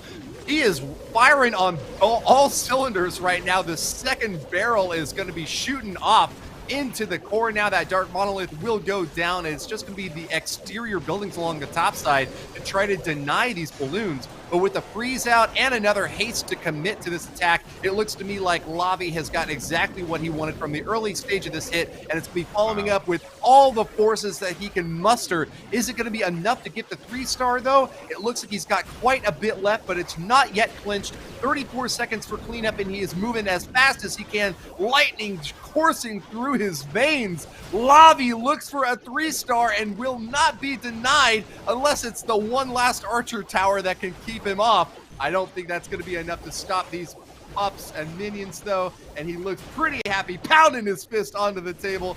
There comes the 3-star. Boom! He knocks it down. Absolutely. That Diggy coming in clutch towards the end of the attack there, just stunning up the defenses, keeping the Royal Champion moving towards defenses. And when the Royal Champion is standing and she's the only heavy troop there, the Warden will follow her targeting, give her some extra firepower. And with Diggy stunning everything up along the path, that's why it's so important. I think that's why I invested on the left side, because it looked like he could have used a haste into the balloons to push him through the Teslas there, but he instead opted to use the haste to push the balloons into the ground expo, which ultimately made his world champion survive. And he may not have made it through had the world champion not survived as long as he did. So very, very clutch split-second decisions that ultimately in the end carry him through for a triple. And that's another triple there for Chasmac EA. They are cleaning house here, and they're doing great stuff right there. That was a very, very nice attack there, Woody. Let's swap back over to see Inquisition now. How will they respond? They now have half as many stars as Chasmac and need a triple here just to have a 1-star deficit.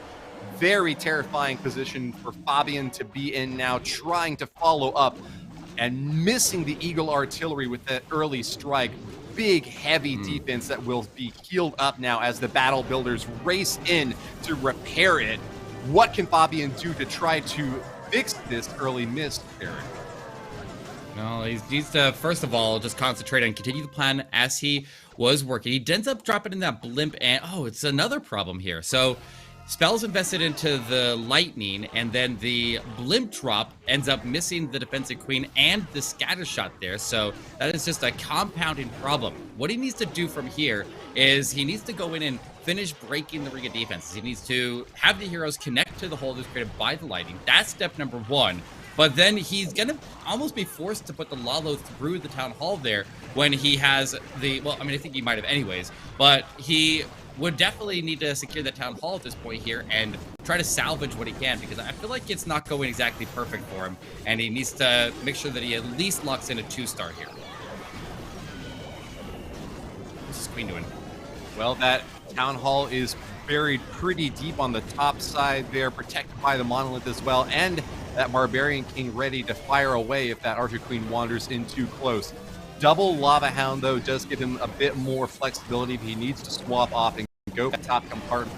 But it's looking like he's going to stick to the plan anyways. First one is going to be floating in through the top to protect a few of these balloons, and he's holding on to 9 more with quite a few spells to support on the interior. But with that Eagle artillery still standing up and not finding any other way to take it down, I'm expecting just way too much splash damage for him to deal with.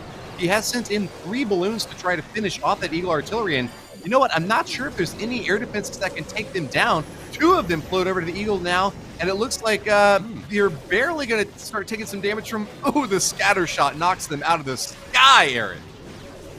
Yeah, that's a big blow right there, but the Eagle artillery strikes are still incoming, and the Eagle artillery claims a big pack of blues on the left side there. That Eagle stayed standing. I assume it was supposed to go down there with the lightning, and it looks like he had a lot of spells there. A little bit upset right there. Definitely some visible frustration out of Fabian right there with that one, and it's another miss, unfortunately, for them. So that is going to be a 2-star lead. He tried to recover it the best he could. He still managed that Lalo quite well, all things considered. But when you're taking Eagle artillery strikes there, and you generally need to get those blues to clump up so they start one-shotting the defenses, that's going to give them the best chance of moving through. But when they're clumped up, then obviously the Eagle artillery strikes and the scatter shot strikes are that much more effective. 82% still gets it up into the 80s, but that's going to put them in a tough position here for the second half of the war. With a 2-star lead now for Chasmac EA, they're in a good position to take the win here, and that would put them up to a 2-0 if they can sustain for just a little bit longer. Yeah, I mean, Inquisition was already in a tough spot, if you ask me, coming into this war. They are now in a perilous position. I don't think that there's anything short of a miracle that is going to be able to put them back ahead. With 3 attacks from both teams and Chasmac holding a 2-star lead, this looks very much like Chasmac's war to lose.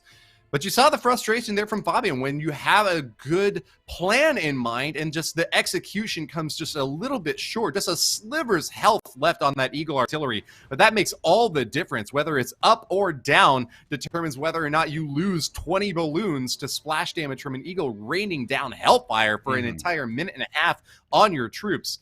That is going to be enough of a defense to give Chasmac once again another decisive pickup in that encounter, whereas Equal will get a chance to try to bring them back in over the top. A 3-star here from Chasmac will put them at 11 stars, one of the best performing out of the field of 16, and give them a strong claim to being one of the top teams here in our Swiss stage.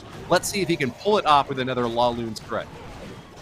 He's got these healers getting targeted by the archer tower. They're deployed inside of the range of it, so he's going to end up potentially losing an archer tower unless he can get it down in time. He drops in a balloon to go deal with it, but it's not enough to save it. He also has a bat spill on standby here, and notice that right side compartment.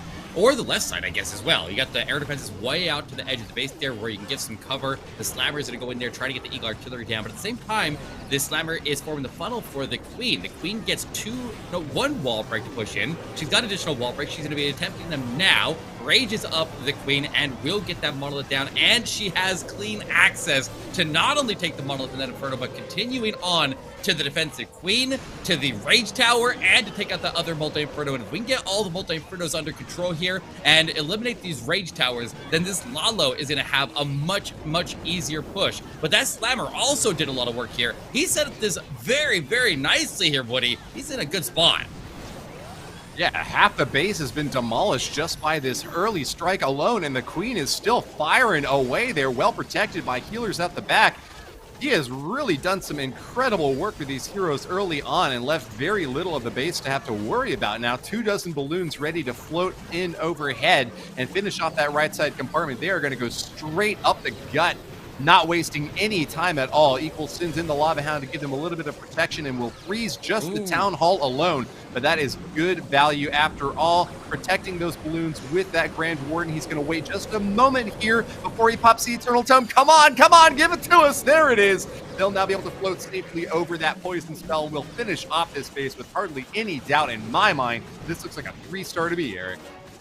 Well, not quite yet here, Woody. He still has the defensive Queen standing. His Queen did end up dying.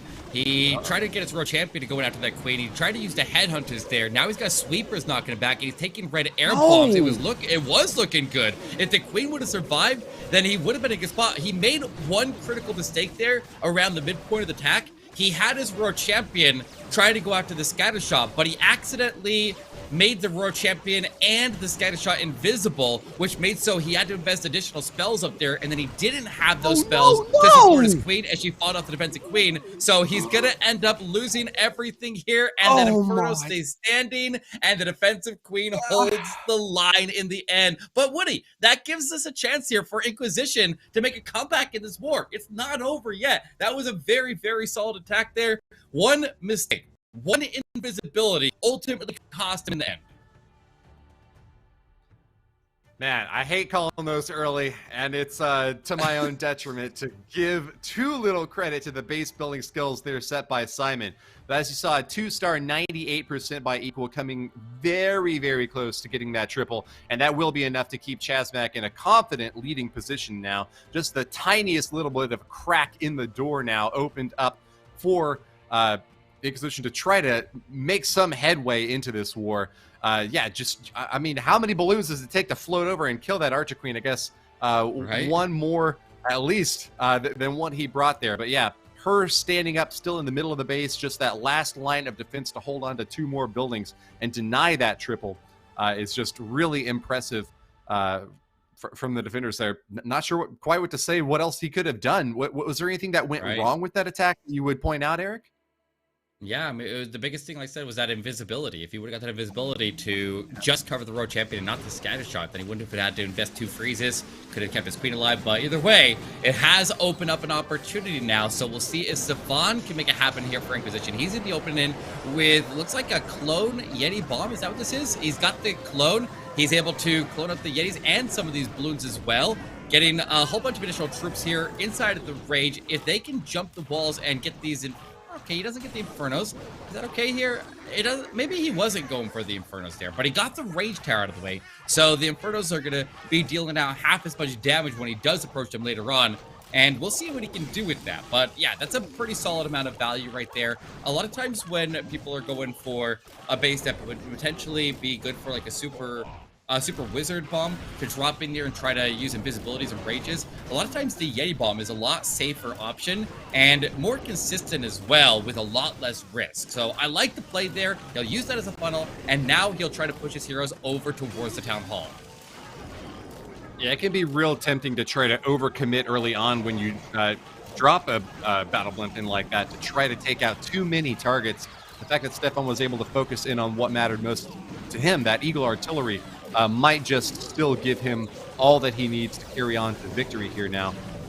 Archer Queen's going to take a giant bomb in that bottom compartment, and she is getting perilously close to being finished off. But that's still going to be a lot of DPS that she can commit if she is able to stay up. No, not going to send in any spells to help her out. And Stephan is going to have to rely on this Lava Hound balloon army to float on in. Lots of damage from those Inferno towers, both the single burning up the Lava Hound and the multis now taking care of those balloons. It is going to be a big hurdle to come in over the top with still the Town Hall standing, firing away at all of these balloons. I don't see how he can get a triple at this point.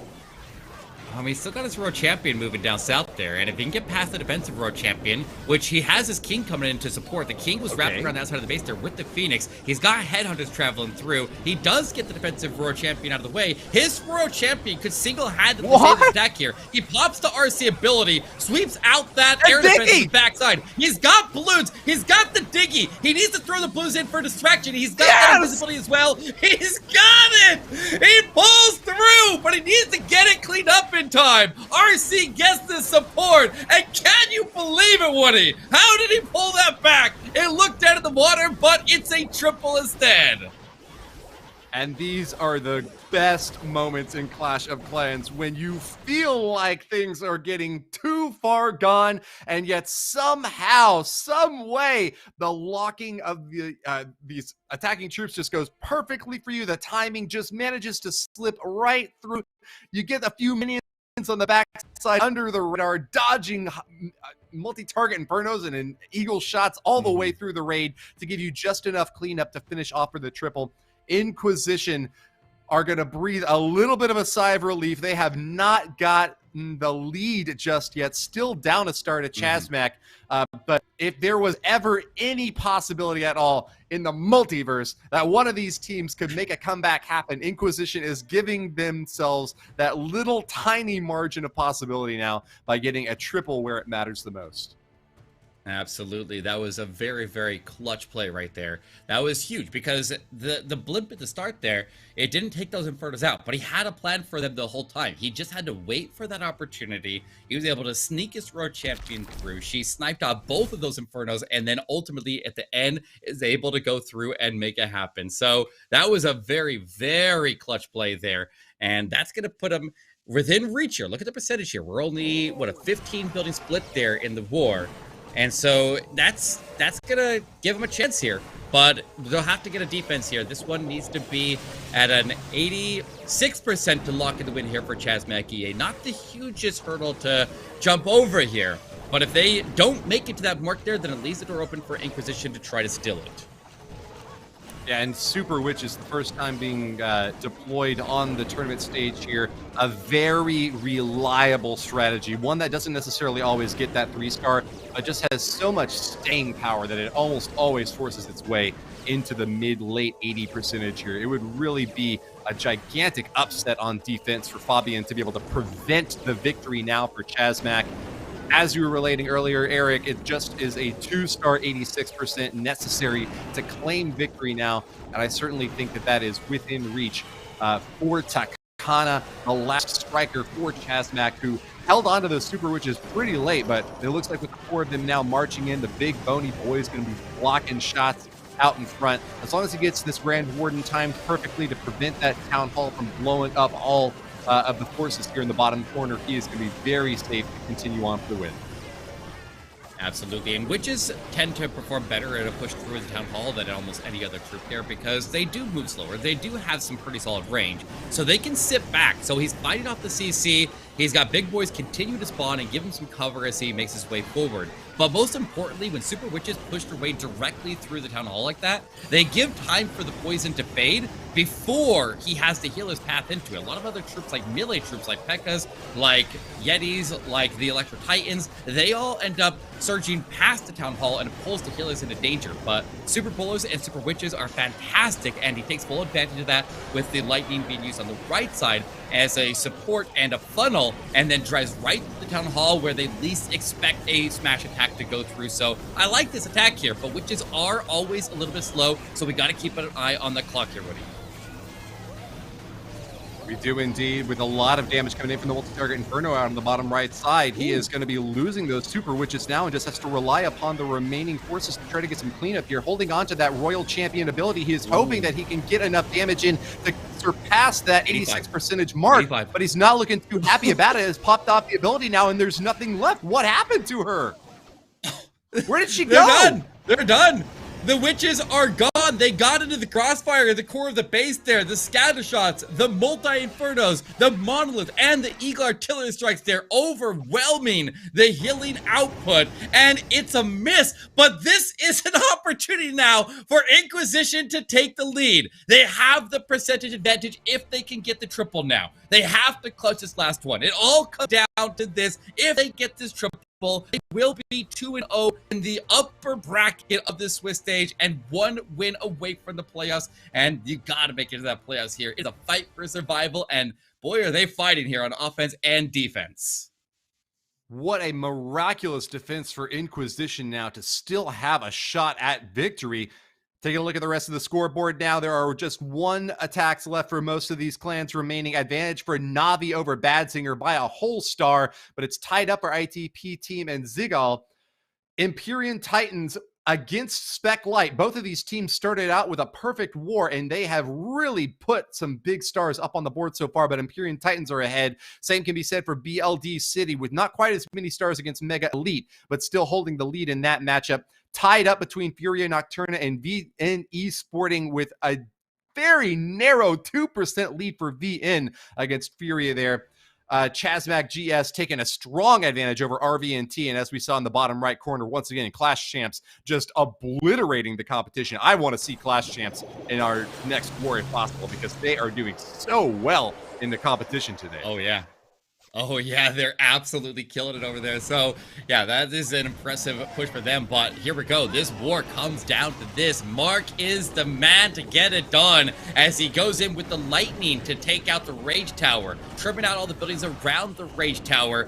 And one of those was an Inferno. One of them was an Expo. He's going to send in the Log Launcher while the King is providing tanking, while the Golem is providing tanking, and while the Queen is potentially going to give some protection on the top side as well. He's going to get the Log Launcher to take out not only the Expo, but the already weakened Eagle Artillery and that Inferno, and push his way to clear the entire left side of the base there with that combination. So that's going to set him up very, very nicely.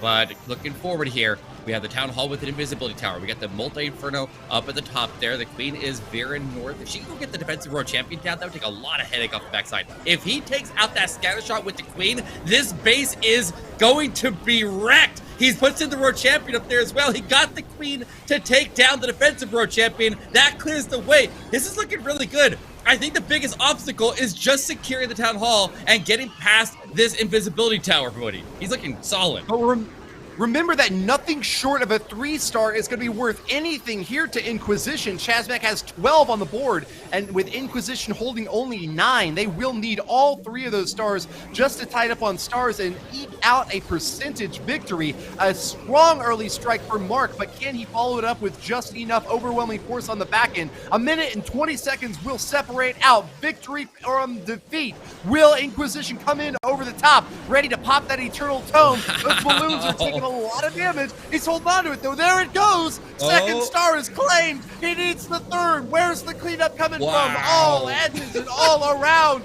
Here it is. Mark from Inquisition. The return of the Kings. Wow, that was absolutely insane, Woody. He's able to pull through. A sigh of relief here as they make the comeback. And you said it. They would need a miracle when they went in the final exchanges with a 2-star deficit, but they make it back there. And you can see he's through the roof there. He's excited. He knows what he's done. He's got the triple. And Inquisition are taking the lead on this one. They are taking the win and moving into that upper bracket with a 2-0 score, 1 away from getting into the playoffs as the top seed. So nicely done. That was beautiful. That was just a really nice way to finish this war. From a 2-star deficit in the mid of the war to a victory now on a percentage tiebreaker. Inquisition undefeated. undefeated atop the Queso Cup Swiss stage, advancing with a 2-0 record. They will be among only 4 squads that can lay claim to that positioning. Chasmac EA with an admirable performance, very strong in the early war, but could not hold on to that lead. They will be knocked down into the 1-1 record position. Still a solid chance to advance onward, but Inquisition will hold the field today. Yeah, I want to know what Mark's heart rate is right now. I'm sure his heart's like beating out of his chest right now. That was a lot of pressure. That was a lot of pressure. But that attack was so perfect all the way through. Every step of that attack was perfection. That queen going up there, getting the way cleared there for the world champion. That world champion, like the extra invincibilities that he used in the core of the base there to help her get that extra multi-inferno down. That could have been a multi that potentially could have stopped the attack, but I think he could have even powered through that even if she didn't get there. That was a stellar final attack there, and as you can see, that puts looks like 8 buildings into the lead above Chasmac EA, which is obviously enough to send them through for the win there. So that was a very nice way to finish it there, Woody. That was exciting. I can't believe they're able to make the comeback because you don't see that very often. You don't see a team go from a 2-star deficit and then a pretty significant percentage deficit as well after we saw some of those attacks in the 80s. But they were able to come back and they were able to lock in that win. That's wild. Hit rate for our second war drops down from 60% down to 40%, and you are really seeing the quality base building making a difference in these matches. Of course, we always watch the attackers, and I'm often cheering them on, but it's the base building efforts, the weeks, the months of preparation for these teams to get that just perfectly positioned to prevent these incoming attacks and get those 2-star defenses whenever they can that are finding wins for these two teams. Congratulations here to Inquisition holding on in the late game and sending up some really difficult bases to prevent the offense from Chasmac from being able to grab those victories. I'm very happy to see now the results from that first round in the second stage. Who else got the wins, though? I've got to see that scoreboard. Production, what is going on in the rest of this bracket? Who is moving on and who is going to be going down, down, down?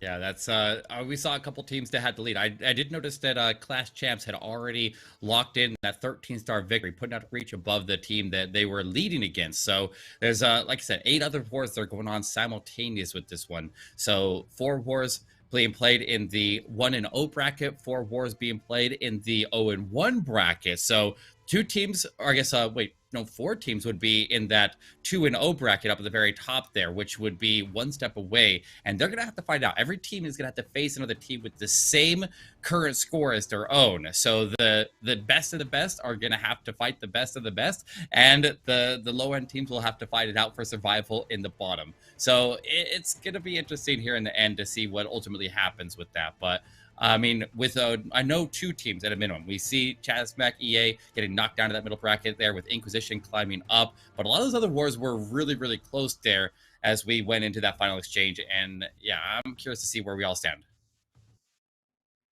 Well, it looks like we got the replay. Okay, let's do that first. Yeah. All right, let's take a look back at this war here while we're waiting for the score updates. So this was the attack from Stephan that ultimately started the comeback. And we get to take another look at that blimp there. He sent in that blimp with a couple of rocket balloons to go and just clear the way, clear the area of traps there. Notice how the blimp doesn't just go centered on the base, not going to the area where he can't get the coverage of the rocket balloons to go clear the area out. And he was able to push his way in, and he was able to land on top of that Eagle artillery, taking it out there, taking out the range tower over the wall, which is a nice extra bonus. But investing the clone into it is making so that it gets a lot of value, very, very similar value to what we'd see out of a super wizard bomb. But like I said during the attack, it is a lot safer to go with this approach here because you're just cloning. You just got to hit the clone onto the Yetis, maybe hit some balloons as well. But either way, you're taking out a big chunk of the base there with 5 spells invested. And I think what 5 spells, that's about the same as what we use for a blizzard, right? Usually a rage, usually 3 to 4 invisibility, maybe even cheaper. But either way, it got the primary functions. It got the CC pull, it got at least 1 major target cleared, and it set the funnel so that the heroes can make their way through. That's generally what we're looking for, regardless of what kind of blimp usage we're using. Sometimes we can deal with the CC in another way there, but sometimes we don't take advantage of the funnel. But either way, if you can get those functions, then you're going to set yourself up superbly. But I want you to pay close attention to the king. The king that went out the right side of the base and went into the trash there, because he had a very, very significant impact later in the attack. He had to freeze at the town hall because I guess, now maybe he could have got away with not freezing the town hall there. It wasn't activated at that point, but he continued to freeze it. He continued to push his way through, raised up as well. He was, however, making sure that invisibility tower could not trigger. So even though he potentially wasn't going to go hit the town hall right away, he was making so that invisibility tower wasn't able to trigger, but he did end up having the town hall get skipped there as that invisibility tower eventually went off and he took the blast. So here's where it got a bit shaky. And literally this war came down to this clutch royal champion. The royal champion was able to go in there and she engaged the defensive royal champion. The king tried to arrive in there to provide some distraction. I thought the king actually got there first. I guess the royal champion had even more of an impact than I thought she did originally, because she not only claimed that defensive royal champion, but then he had the Diggy working with her. He had this invisibility, and he used the last couple of troops he had in his party there, throwing down those balloons and giving some distraction into the last couple of defenses as the royal champion arrived. Don't throw them down early. Hold them until you have troops arriving to support. The Diggy gets the stuns, and he was able to pull through in the end. That was wild. That was a crazy attack here for Inquisition, and that was, along with that one that closed out the war, sent them from a 2-star deficit into a lead on percentage. So big defenses, big offense right there, and he's able to pull through. That was a really, really nice attack there, Woody, but I think you chose one as well. Yeah, impressive follow-up there. I mean, we had a lot of potentially superstar replays that we could break back down, but I always like to get a chance to go see the winners once again. So let's go ahead and see Inquisition's mark, and we'll see how that attack unfolded. We only saw a handful of 3-stars in this last round of war, so getting a chance to celebrate them again. Actually, you know what? I guess we're going to see Heroya instead from CMG, another 3-star strike, and another opportunity to see Chasmac skills on display. So this was going to be another one of those Lava Hound balloon strikes, but brought in an Ice Hound here, and you saw when that freeze popped off, gave a big advantage to the strike follow-up. So let's see early on with the heroes diving into the bottom corner there with that log launcher rolling through, giving access to the deep interior of the base. That poison not going to get much value for Mark on defense as the log launcher rolls straight through, and it just is going to have to pop and activate on absolutely nothing there in the middle. Still is also able to get a few shots off against that CC as well, as the log finishes off the Inferno Tower with one last final shot. Defensive Ice Golems would have been a great way to stop short any attack into that bottom corner, but looks like they don't really get a chance to lock onto any important attackers. And with that, Heroya has got exactly what he wanted from the early stage of this tip. You see now with the replay ending in a minute and 10, this is a lightning fast finish for him to follow up that early strike at the bottom side, holding on to these hero abilities as late as he possibly can to ensure that if any little tiny thing that might happen to go wrong, he can follow up with a lightning fast response. The toss from the shield there of the Royal Champion gives an easy entry point here for the balloons now that are raged up and protected with the Eternal Tome. A really killer 1-2 combo from Heroya to make sure that this entire top compartment gets obliterated and he doesn't have to worry about the poison spell taken off against these guys at all. It got a little bit scary toward the end here for Mark as he saw all these balloons collapsing in on the base, and with still plenty of spell support left, freezes, invisibilities. Man, Heroya had, I think, the most overwhelming, obliterating offense of this entire war. From all 10 players, Heroya's attack really left little to be desired. Sometimes, you know, bad things happen early on in a hit that you have to recover from. It seemed like everything went right from Heroya, and that is just the skill with the planning necessary to get such an overwhelming finish here. Look at all of those balloons still remaining. Looks like at least a dozen from my vantage point here. So congratulations to Heroya from Chasmac, certainly a hero from this squad, giving his team a chance at victory. Yet they were just short a little bit on percentage in the end. So here we have a chance to look now at the scoreboard overall. Victory for NAVI over BADZINGER, a 13-11 scoreline in that second war. Very close follow-up from ITP team versus Zigal, with Zigal taking a percentage win in that round. but it was the Imperium Titans against Spec Light. Both perfect start. I think I saw a 6-star versus 3-star start for them there, but Spec Light faltering in the mid to late war as Imperium Titans get the win in that 4th round. Eric, if you're with me, do you want to read off the score line for the bottom 4 matches? Yeah, so BLD City was able to take the win there above Mega Elite there, a 1-star victory, and a large percentage difference there as well. Like, look at the average percentage there from BLD at 91% for one triple. That's a pretty solid amount of percentage. That's kind of impressive. But it looks like VN Esporting was able to topple Furia Nocturna with a 12-11 victory there. We see Chasmac GS in that middle bracket there, or trying to climb to the middle bracket, I mean, taken on RVNT. And RVNT did perform a lot better this war than their previous war. So they definitely stepped back, but it wasn't enough to take down the team that played in the World Championship over there with Chasmac GS. But once again, Clash Champs not only clean house on offense, but they've been particularly impressive on defense all the way through. They held their last opponent to a 9-star. They held TWB to 10 stars, not allowing anything to go through. And they have been a powerhouse on defense, and with their offense, the way that it plays, like them, and I feel like NAVI and them also have like really, really good defenses. Like they are able to hold these really, really high-end teams to extremely low scores, which is very, very impressive to do when they have the offense to back it up there. So it's not just the players that are actually seen here playing, but they have whole teams behind them. They have base building squads that test and prep these bases and get them prepared, and they definitely all came prepared here today. So that gives us a landscape for what we have upcoming here. Looks like the next war we're going to be diving into is going to be in that upper bracket, the first war that will qualify a team for the playoffs. Speaking of NAVI, we're going to go check them out there taking on VN Esporting in the next match to qualify our first wave of teams. Just want to point out once again, though, the impressive finish that Clash Champs have had in the second war now.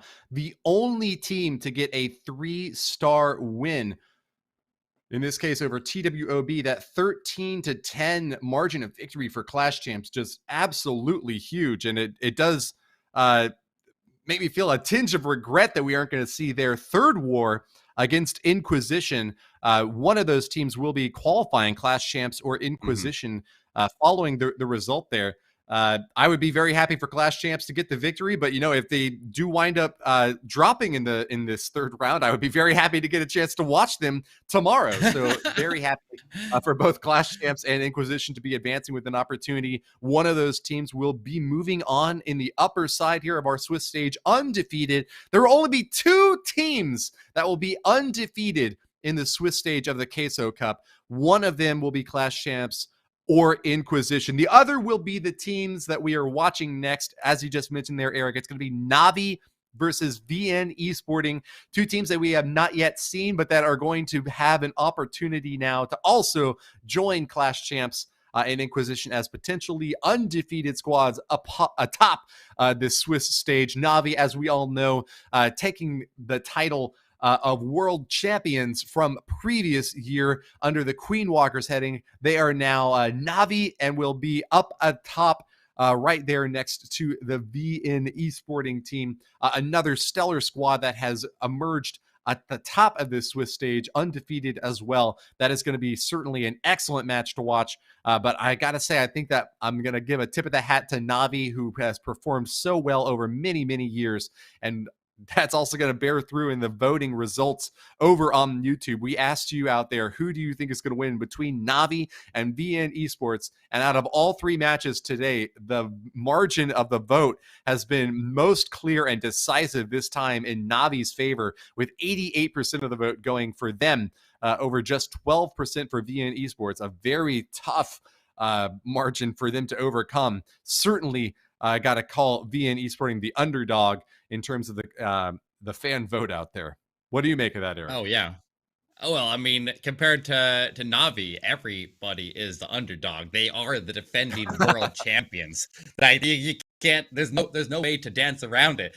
They are one of the best teams in the world. They continue to be. They're by far one of the most popular teams in the world. But I mean, VN Esporting has also been able to hold their own, and they deserve their spot here. I've been saying for quite a while here that between VN Esporting and NAVI, I've been ranking them as top 5 in the world for months here so far. Ever since we came to Town 15, we see what these players are capable at this level. So they are going to put out a good war here. I'm sure of it. So I'm excited to see what happens there. But like that Clash Champs Inquisition war also is going to be a very, very fun war there. I wish we could watch both. That would be incredible if we could see both of them. But we'll see the teams that end up making it through next week, and so we'll catch them when they get into the playoffs there once they get through, if they can take down Inquisition. But here we go. We are a couple minutes out there into their planning stages. They are setting, or they would have had their bases set. They have a couple minutes to prep to get their attacks ready to go in. But over on the Navi side, we see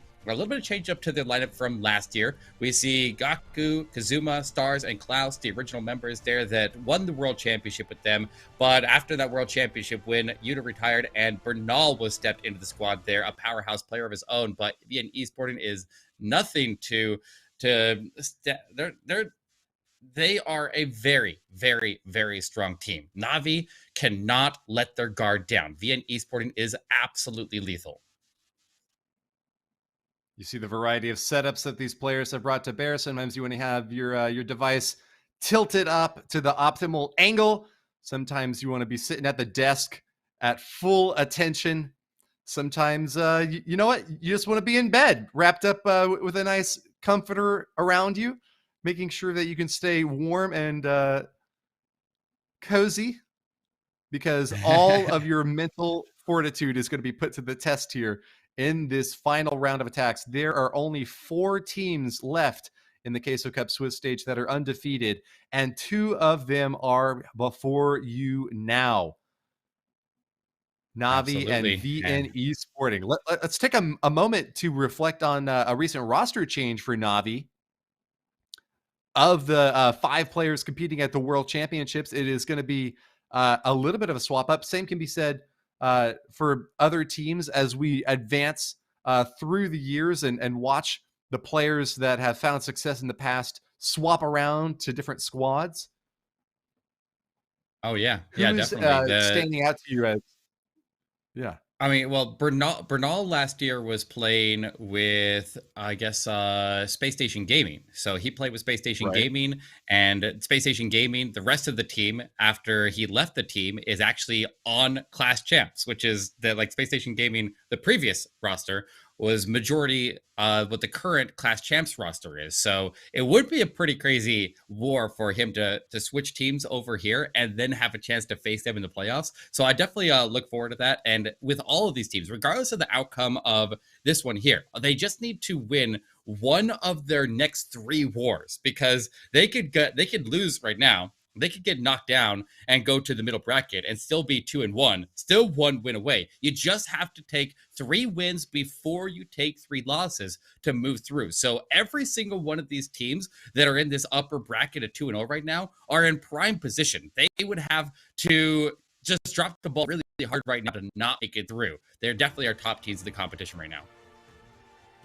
Yeah, and Bernal is the newest addition to this Navi lineup, as you mentioned before, having competed with Space Station, but also with INTZ before that. Certainly not just one of the best Brazilian players in the world, but one of the best players in the world overall. For a squad that was comprised entirely of Japanese players, the Queen Walkers last year, to have pick up anyone outside of the country, you know, there's going to be a language barrier. There's going to be a difficulty potentially in communicating there. They have to really see a huge amount of talent to justify that roster change. And they certainly have seen that with Bernal. With this team now advancing undefeated into the upper bracket, it's going to be the first time that we get to actually see them compete, though. And so I'm really excited to see how Bernal faces up against that pressure of now not just being one of the best on one of the best teams in the world, not just having gotten a win once, but twice now, and to be on camera for your 3rd and final decisive match, potentially. A victory here for Navi would mean that they will be advancing in the Queso Cup 2023 with a chance to be the first squad to get that golden ticket. And what a message that would send, Eric, if it happens to be Navi advancing to get the first golden ticket, to not only be the reigning world champions, but to be also the first team to qualify for the next championship. That would really set the tone and send a message to every other squad out there that they will be there to sit on the throne at the end of the year. Yeah, and it's always more impressive when you have to realize that unlike a lot of other like esports and regular sports, you have a set squads here that end up getting a chance to even play for it. But this is open sign-up. Literally anybody can sign up for these tournaments and play and take a swing at it. So for them to start literally fresh from the ground, the same level as every other player in the world, and consistently rise to the top, completely outperform every team. We almost always see the same squads rise to the top, and it just goes to show the skill that they're able to exhibit.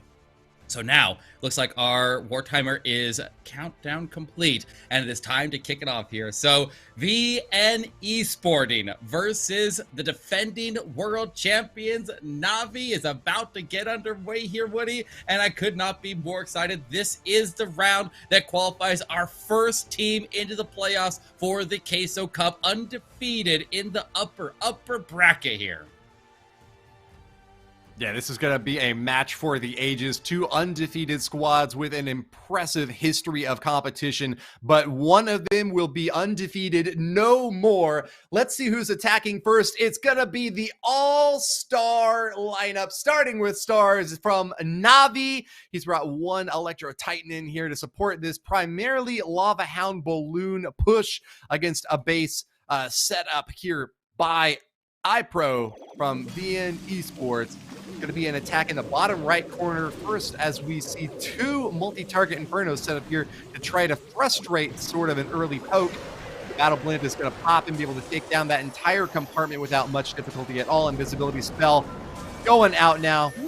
Just to make sure that he's got all the force that he needs to finish that off. Big zaps coming on through, as well as it looks like some magic archers to get lots of long-range shots in there. Are they going to take down the Town Hall too, Eric? Yeah, they not only take out both of the Infernos, but they took out the Town Hall, and as they're striking the Town Hall directly, they're able to hit the Monolith behind it. That was absolutely insane. I want to point out that when he dropped in those super archers, they landed in the outside of the base there, but when he positioned the clones, he got the clones to spawn in that little channel, and that kept them in prime position to log directly onto the Town Hall and take the strikes through to hit the Monolith. That was brilliant. That was clever. And that was only with a couple minutes of planning here, as they started off the war just a moment ago, and Stars is already on track here to have these heroes move through the other side of the base there with ease. The road champion begins in. Here comes the CC pull. If he handles that right and can get a word ability to carry him through this other range tower, he's in prime position to start us off with a triple.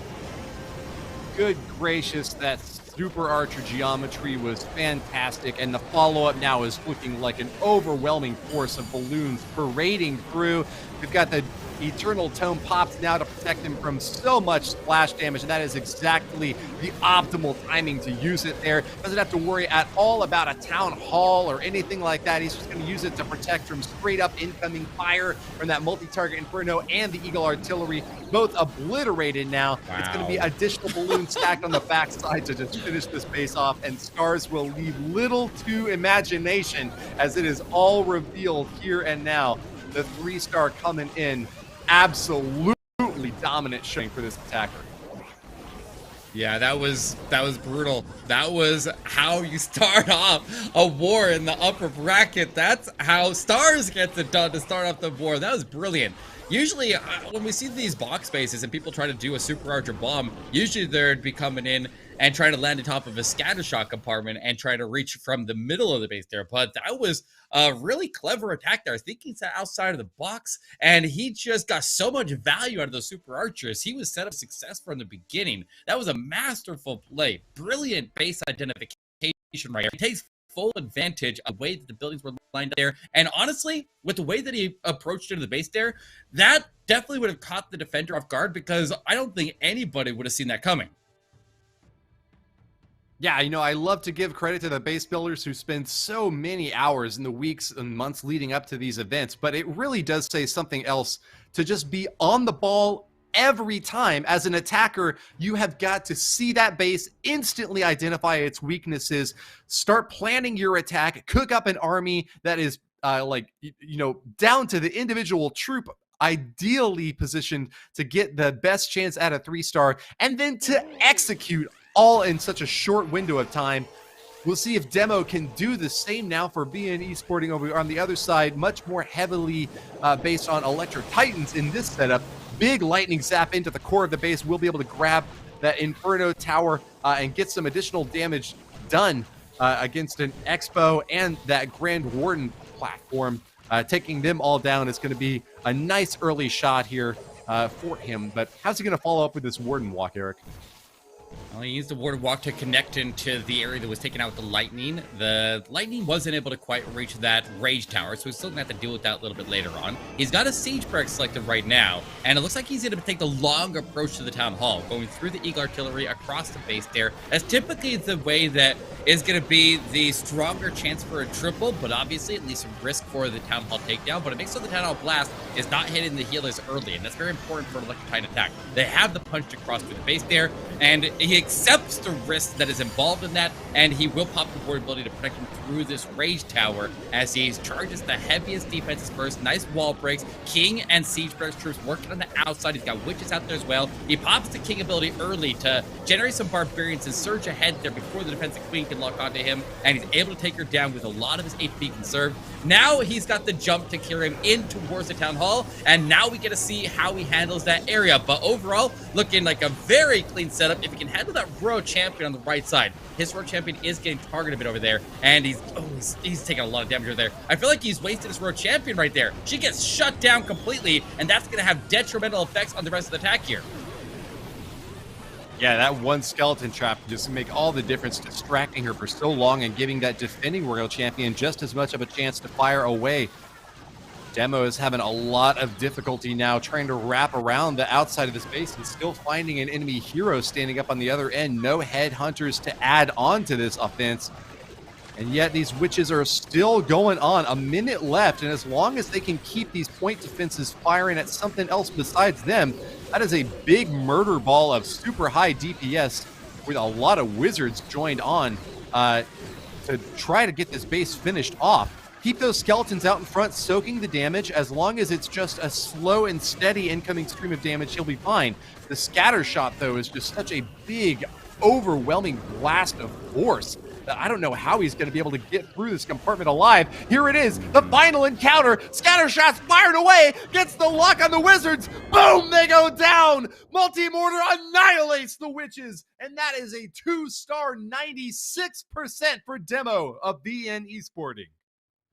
Yeah, that's a little rough there. If he would have held on to his royal champion and was a little bit more patient with her and deployed her in to provide the support while the other troops were arriving, I think he could have ended up pulling through there. So I felt like he rushed a little bit there. She was diving into danger. He seemed to have somewhat of a plan to go in there and try to deal with that defensive royal champion. But whenever you put your royal champion in, you got to be extremely wary of defensive heroes, especially since a lot of times people are going to put the skelly traps there in those scatter shot side compartments because they know that a lot of players will often try to drive in heroes over there. Usually it's the king, but often it's the royal champion and the king, and skeleton spells can completely disable them and distract them so that the defensive heroes can get the lock on. As soon as those defensive heroes get the lock on, you've got other defenses. When you're in a one-on-one duel, royal champion versus royal champion, and you have any kind of extra damage or distraction, then you're going to end up losing that fight there without a further investment into it. So that was a little rough there. A mistake ultimately cost them the 3-star, and now Navi has the lead as they send in Gaku. He's going to be breaking out the super witches. This is very out of the ordinary for Gaku to be using super witches, but he's not going to be using any lightning with it. He just starts in a ward walk in at the bottom of the base here, and I'm kind of curious. Witches are very, very good at charging through the town hall directly. So I'm kind of thinking that he goes right through the monolith and into this big open space and charges at the town hall and takes advantage of their rage. What do you think about that, Woody? I love it. As long as he can get enough spell deployment to support that early dive and make sure that those super witches stay healthy into the interior. I mean, what's he worried about on the back end? There is an Eagle artillery there protected by 2 multi-target infernos, but as long as the big boys are taking shots through the super witches, you don't really have to worry about that damage. It's just kind of the spread of all these various defenses. The scatter shots are also going to be a big problem up at 12 o'clock. And over at that 9 o'clock position on the left side, there's a few big obstacles. But Yeah, I'm just excited to see the fireworks go off as they charge right up the gut and go for this town hall early on, Eric. Yeah, I like that because the big boys are going to strike the town hall, but the witches themselves are going to sit back and fight off the lava pups there. So he's able to take it down there, and everybody's just going to chill and hang out until he has that town hall poison fade while they power through the lava pups there. Now they can start to make their way forward, still taking advantage of their range and letting the ward ability and the healers continue to just give a lot of protection there. The jump carries him through. The flame flinger taking out the scatter shot and let the world champion taking the scatter shot off on the right. And he's got a beeline push right through the middle of the base there into the Eagle Artillery. And his king is even wrapped around the outside with the Phoenix to provide some back end taking. Looking really, really solid here, but he's starting to run out of resources and he's going to lean heavy on this queen ability to clear the backside of the base. Particularly, I'm a little bit nervous about that defensive Grand Warden and a couple of straggling defenses he left behind because time could definitely become an issue even if he ends up getting all the defenses down. And of all defenses that could have caused a problem for Gaku, it's that mortar now that's popping off against the Super Witches that's taken down one, maybe even two of them. I still see one alive left in the corner there. The healers doing their best to keep her topped off, but the consistent problem that Super Witches have time and again is time. Only 30 seconds left to try to take out 12% of the base, and this is a big clump of troops that needs to get more spread out, needs to find a way to take down that Archer Tower and gold storage on the top right side. Sneaky Goblins are not going to be enough to get the job done, and at this point, I don't think the big boys are going to be able to wander over there in time. Gaku is going to get a high percentage 2-star, knocking out the defenses over on the left side there. Does drop the invis and tries to get a couple more troops to get the shot, but... Can they take out the... Oh, man. No, they can't. Just two little DPS. I mean, they can finish off the Elixir Swords. They get massive damage against any storages, but like, yeah, not going to be able to get that big boost against the Archer Tower. Just left with a 2-star, 99%. Very close finish there for Navi, but still in a leading position against VN Esporting. We see the rest of the scoreboard now. Eric, what stands out? Well, we have... a couple of the scores here have been updated from the previous war, rolling into the new one. So you can definitely see some of them are going to be on standby, and they'll play a little bit later on. They're going to have a little bit of separation between the wars here, so we can catch one more before this this stream is over. But we have the Navi team, obviously, with a miss there, does give a chance here for the other team to get a star tie-up here. If they can get a triple right now, they're going to be in a good spot. But we'll wait for those scores to update a little bit further here before we go back to that. Because, yeah, it's going to hold those the matches that it'll be later on, and they're just going to be placeholders on that board for now. But here we go. Let's dive into the next one. Let's see if VN Esporting is able to tie up the score on stars. They won't be able to catch up on percentage. They will one way or another be at minimum 3 buildings behind, but it looks like Exo Danny has his blimp get intercepted by black air bombs. He got the defensive queen down, but wait, the queen, where's this queen going? She's chasing the CC. He missed the funnel.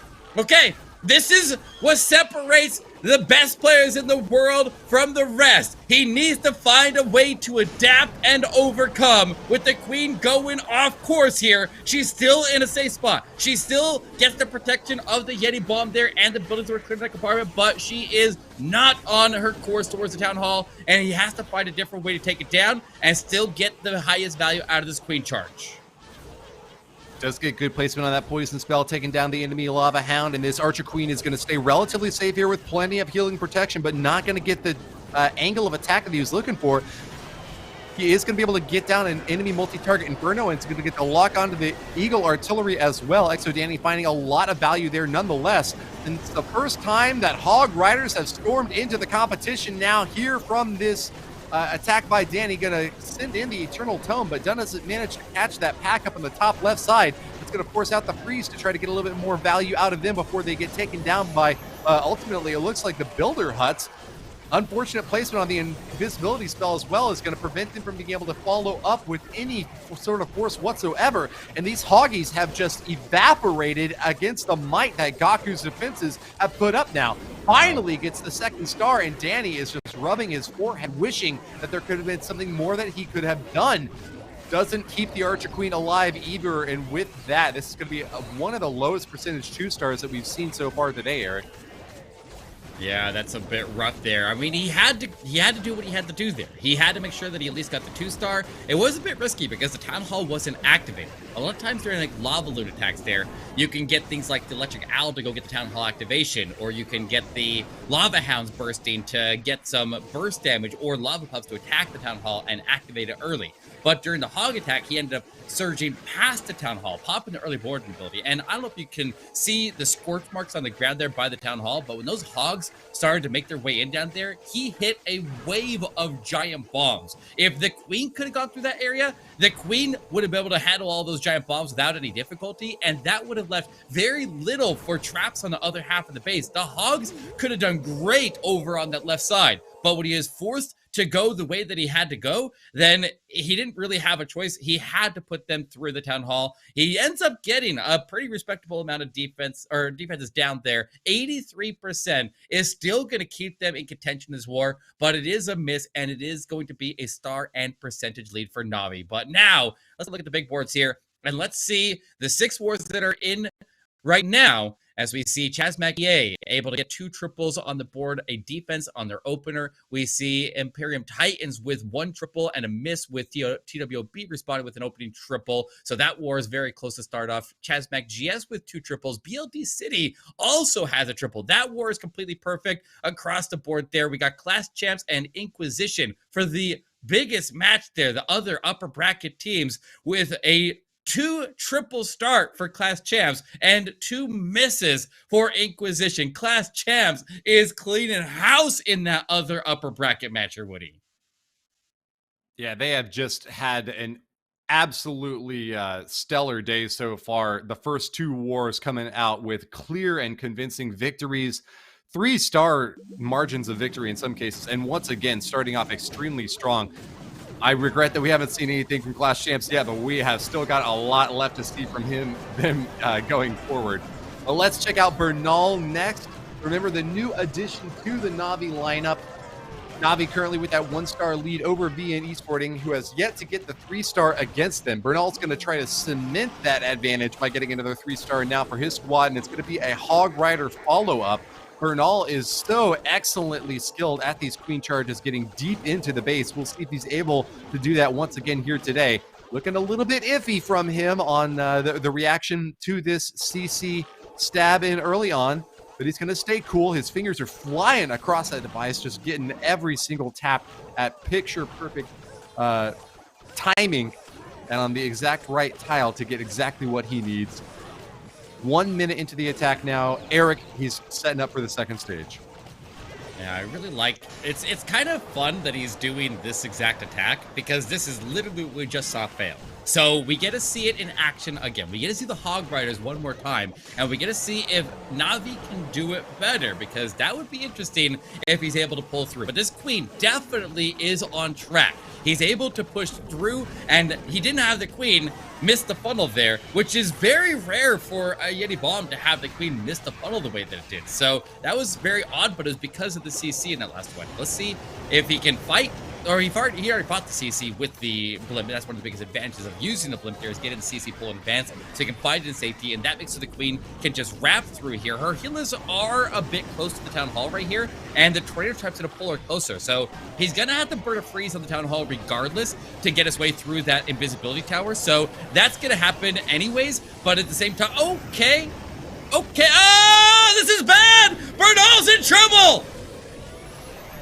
Walking right into the jaws of this beast. LX forces are going to start to fire away at that clump of healers, and they are down. Giga Bomb has exploded right in their face, and this Archer Queen, forced to pop off her ability, is just going to have to get as much value as she can still left, with no healers to top her back off. Meanwhile, Bernal has assaulted the top side of this base, but Hogs are flinging all over the map. Spring traps have ejected them from this arena, and the 3-star is emerging ever still more capable. elusive for Bernal. Look at the Queen, she's still alive! She's still alive! Don't call it yet, Woody, he's not out of this! He's just gotta finish it up in time! All defenses are down! The Royal Champion has the ability! He just needs to get in this top corner! He's very, very close right now here, Woody! He's got the Queen down south working at the Scourges. He needs to time his RC ability. No. The shield could have made it there. You're so right. But 99% 2-star in the end. Wow. Just couldn't get down that last little pet house up top. He's in the doghouse now because he only got the 2-star. But with 99%, that's as close as you can possibly hope for that not getting the triple. Bernal here is going to be rubbing his head for a little while, trying to wince away the pain. But I think he's got a lot to be proud of from a 2-star 90% hit. Yeah, that was crazy. I don't know how that queen ended up surviving. That queen walked through the town hall, lost every single healer, stood right in the crossfire of every defense in the base there. But somehow the Hogs were given so much cover. The other heroes were given so much cover. He wasn't taking any damage to the queen. And she ultimately almost carries him through. And yeah, 99% time fellas. He was very patient with that RC shield. He knew what he needed to do. And he made his best attempt to make it happen. But now, with the stars potentially tied, or with the stars tied up here, for a matter of fact, if VN Esporting gets the triple here, iPro definitely has his work cut out for him as he pushes in with a queen charge right towards the town hall with the king, getting funneled to go in towards the scatter shot on the right side. But he definitely needs to get the queen to take the turn. This is going to be difficult because he's very compact on the outside of the base, and there's a little bit of a buffer, a little bit of a two-tile gap there that would potentially cause the queen to miss the entry into the town hall, and that's something he's going to have to overcome here, Woody. She is not going into that compartment yet, drawn out by the Barbarian King, and we'll have a little bit more distraction there as well with a Battle Builder hut and that Barbarian King platform to try to keep her out and away from the interior. She's going to pop that ability now, and we'll get a few more shots off, but damn, she manages to get the multi-target Inferno down, but that Town Hall remains elusive to her. The pull of the CC has happened as well, and with the Lava Hound floating out, that is going to be a lot more that she's going to have to work through if she wants to make it all the way to the Town Hall. Eagle Artillery has started to activate and is firing away at her. That is going to be another big DPS check for him to have to overcome. Healer's going to try to top her back off. She's invisible now, so at least he's got that going for her. Stone Slammer floats in on the left side to set up for the next stage of this hit, as we've only got one Lava Hound to protect for these balloons, Eric. Yes, and he already used his queen ability. He burns a freeze to try to save the healers, but the freeze is a little bit late. The healers took a lot of damage there from that town hall, and they're going to be weakened up there. Keep an eye out for red air bombs, because a single red air bomb would probably smoke the rest of his healers here. But the Slammer opens up into Dragon Rider. He's got the ward ability, protecting his approach through the defensive road champion, and it looks like the headhunters are on her now. They will take her down. Now the trick, oh, there goes the red air bomb, and there goes the healers, and the queen is in danger now with the defensive queen still standing. I'm not sure about this one right now, Woody. I'm concerned, but wait, the Electric Owl is working onto the queen, but no, all the balloons go down. The Raged Multi, the Raged Scatter Shot is able to hold the line, and once again, Navi's bases hold strong. Very strong defenses from Navi today. VN Esporting put in some tough ones up there as well, but Navi able to come in over the top and get that 7 stars total, whereas VN Esporting has not yet even scored a single triple. Look back at the scoreboard now. It's a big lead for Chasmac EA, holding on to additional stars over Zigal, who are just, nibbling at their heels, trying to catch back up. Empyrean Titans have got 7 stars to TWOB's 5, but TWOB with an additional round left in the chamber might be able to come back in over the top of them. Chasmac GS is perfect so far against BLD City, who have faltered in that war. Only 3 stars claimed out of the first 2 attacks, so that means very likely saw a 1 star from one of those hits. On the other side, at the bottom, Chasmac doing just very, very well in this middle stage of our Swiss round. Remember, we have 8 teams that are going to be advancing here, and it takes 3 wins to advance, but it also takes 3 wins to get kicked out. So there's a lot of opportunity for these teams to still have a chance to move on. We do have 2 matches in the lower 0-2 record bracket that we will have a chance to see later today. 2 teams will be eliminated, and we will watch one of those wars live. So let us know if you want to see ITP team versus Spec, or RVNT versus Mega Elite, because those are the 2 matches that will be happening in the last segment of our event here today. Yeah, a lot of underdog teams there hanging out, trying to get their first win, trying to recover their chances and make it to the playoffs. But here we go, guys. It is time for Kazuma to come in for Navi, and he's got a recall queen charge into Lalo. I'm kind of impressed whenever he breaks out the recall. He's definitely been one of the teams that is able to, or one of the players in general that's able to get a lot of value out of the recall here and use it very, very effectively. So we'll see where he wants to push this queen. Right now she has a couple different options as she pushes in that corner. She could go to the scatter shot, or she could go to the multi, or maybe he pushes her in and find out which one she goes to, and then he goes in and recalls her and sends her to the other one. I don't know. I'm not sure what the play is here, but it's kind of looking like the queen's gonna go to the multi Inferno at the moment. He recalls her. Okay, I wasn't ready for that. I thought he would actually take one of those key targets before he recalled her out. So now let's see what he can do as he redeploys the queen off on the left side of the base and begins a charge towards the Eagle artillery. What do you think about that recall, Woody? That was kind of odd, right?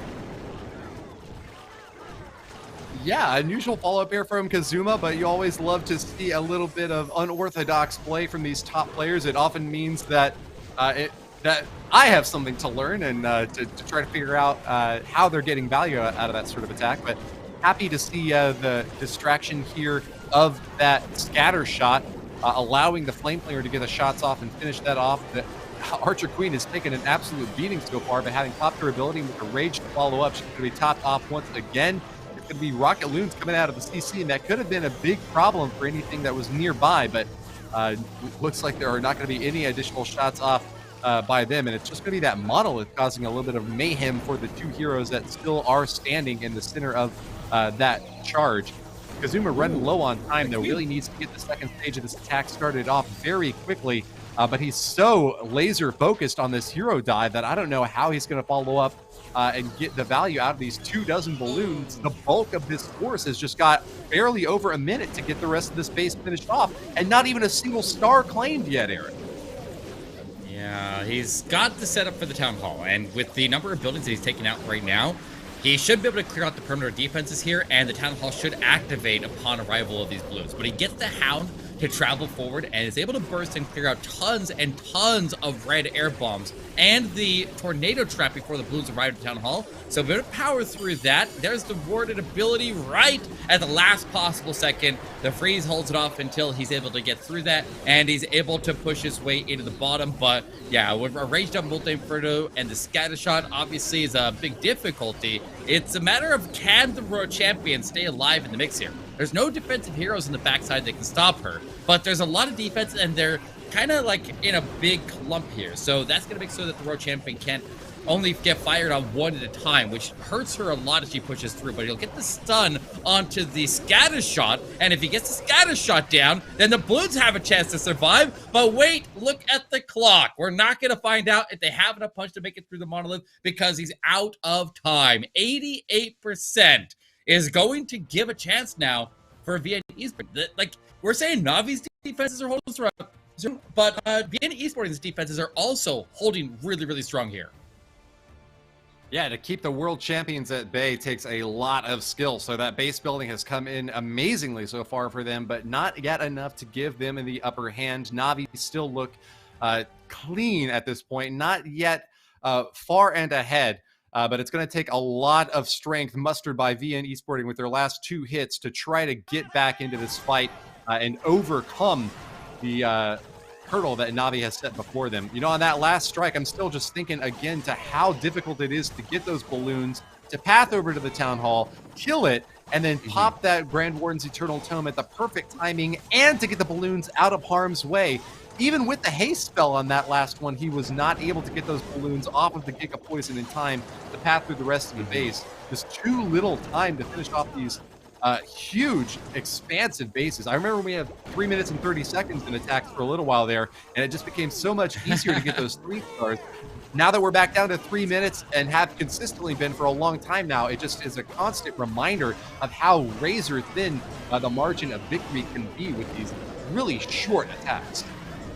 Oh yeah, and when they're going in with multi-phase attacks there, like this one using the Warden block, it is an Electro Titan smash attack here, and Klaus's base is, okay, he's not using the lightning on this one here. A lot of times when we see these Electro Titans smash attacks there, they pair it with lightning, and that soaks up a lot of their spells. And Electro Titans move through the base there very slow if they have to attack a wall. They move very, very fast and efficiently when they're attacking defenses and they're dealing damage with their auras rather than their fist. Their fists don't do a lot of damage to the walls, and it's the only thing that can attack walls. So jumps are critical to carry them through, and with a very compartmentalized base off here, he's moving through smooth, but he needs to secure the town hall. A bunch of the troops are veering off towards the town hall now. He's got the freeze to lock it down. The queen right there, she has her ability attack there. She'll pop it, and he will end up surviving for now. But the back end still looks threatening, and the world champion is in charge of making it happen.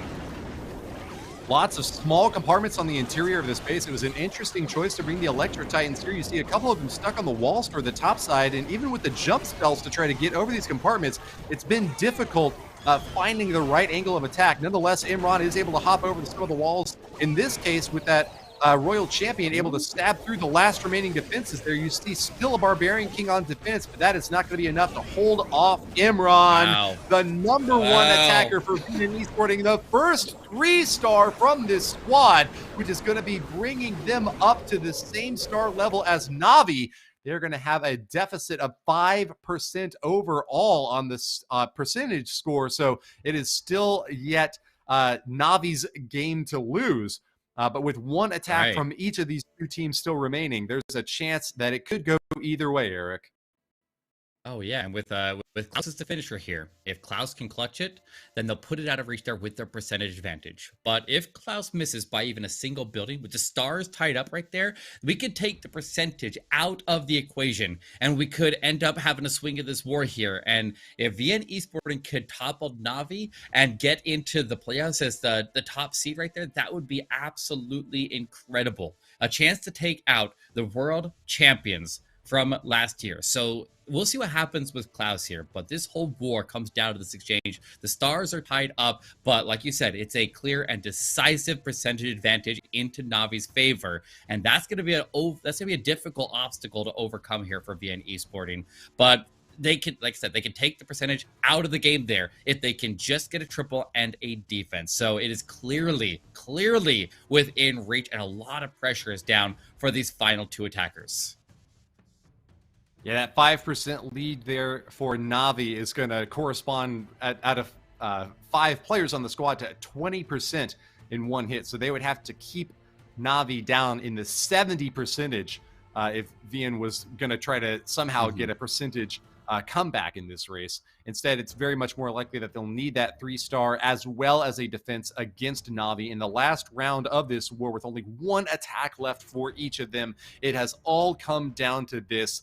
NAVI is going to be in the driver's seat having to attack first. That means that they don't have the luxury of just being able to clean up for a high percentage 2-star. They really do need to go for all 3 here. But who better to make it happen than Klaus? Such a strong deliverance we have seen from him across many wars. He is going to be moving in first with that battle blimp and drops it right in the top side of the base. With invisibility, that is going to be massive chain lightning damage, zapping through a ton of crucial targets here.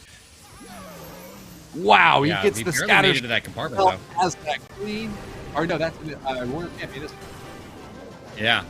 He cleared out that entire compartment. I thought he fell short there for a minute. That air defense stays standing from the rocket balloons because of all the black air bombs, but he was able to sail over the top of it, and he barely landed in that compartment. On top of clearing out that entire compartment and getting the funnel set up here, getting the CC pole, he also got the poison tower to trigger, which is going to make so when his heroes start to push in the area, they're not going to be slowed down at all here. But Klaus is a master at pursuing heroes here, and he can get so much value out of these heroes with a simple setup and with a blizzard. I mean, he's thinking a page out of Star's book here with a blizzard, and he set this up very nicely. But he'll leave that town hall into the later parts of the attack here. He's got the raid tower covering a multi-inferno and the town hall, and he's got 2 other multi-infernos and the sweepers still very likely to be standing on the base here after the heroes push in. So if the heroes can get all the way into that sweeper and that multi, that would be the prime amount of value that he'd be looking for here, Woody. And Hunters are going to be joining into the fight here to take down the enemy queen. And the Archer Queen on offense is going to be jumping over those walls. That one jump spell now deployed by Klaus to get her a little bit closer toward that monolith. Popping in with the warden as well. And that's going to be a lot of damage to stack in on the top side. But where are these rocket... where's that rocket loon going to attack from? It looks like he could get them onto that wizard tower on the top side. Follow up with some Laloons as well, but like, does he even need troops at this point? The heroes have done so much damage to this base. They're about to get that second star. 1 minute left for, I guess we can call it cleanup, but the main phase of this attack is now underway, Eric. Wow, that queen went for days. He had the ward ability protecting the queen to drive her to the town hall, but he still has to get through 2 multi-infernos, and he does not have any more spells. He's got this other multi. He'll come in behind the sweeper. He's got a Dragon Rider. If he can push the Dragon Rider in, even if all the balloons all die, the Dragon Rider can finish it. He's got the Phoenix. He crosses the percentage up. He's so close. Dragon Rider steps in. Hits a red air bomb. Watch for black air bombs. Watch for black air bombs. If he hits a black air bomb, he might be done. He takes the multi. He's gonna get the sweeper. And Klaus has done it. He's got the triple, and what an attack! That was wild! I told you, he can do amazing, amazing things with that hero dive, and he does, he delivers, and NAVI is gonna be the first team to make it into the playoffs. That was absolutely insanity. Wow, Woody. Incredible finish for NAVI. The reigning world champions will be moving on now in the Queso Cup 2023 Swiss stage undefeated.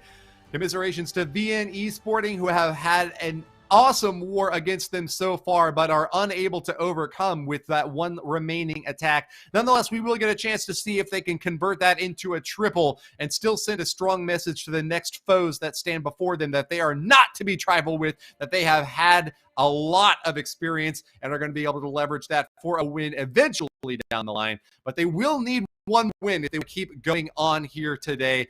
BN Esporting are going to have one more chance next to follow up. But wow, what a war from Klaus. Hats off to him to get that 3-star when his team needed it the most to clinch victory at the very end there. We have got a final performance coming up shortly, but I hope we get a chance to see that hit from Klaus again because it went so fast. To just see one more view would be a lot of fun. Let's see how Alec does in the last attack for this war. Yeah, and this one's interesting because even though they can't take the win anymore, we get to see that if Klaus ended up not making it through that multi-inferno, whether this plan would have been good enough to carry them into victory. So it looks like it's going to be a super witch attack here. I think the witches are going to all path north here. That log launcher is opening up the walls here, and the witches are going to split or are they going to go in? It's a long approach across the base here towards the town hall. He's got multiple rage towers, and he's got the first one activated right now, boosting the damage, but he'll ward ability through it. He's going to potentially get some heavy damage, maybe even destroy the monolith, but I feel like the battle bow is going to repair all the way up ahead there. So a lot of his witches walked on him, and that's a little bit of a concern here, especially with the queen about to potentially get locked onto that defensive lava hound here.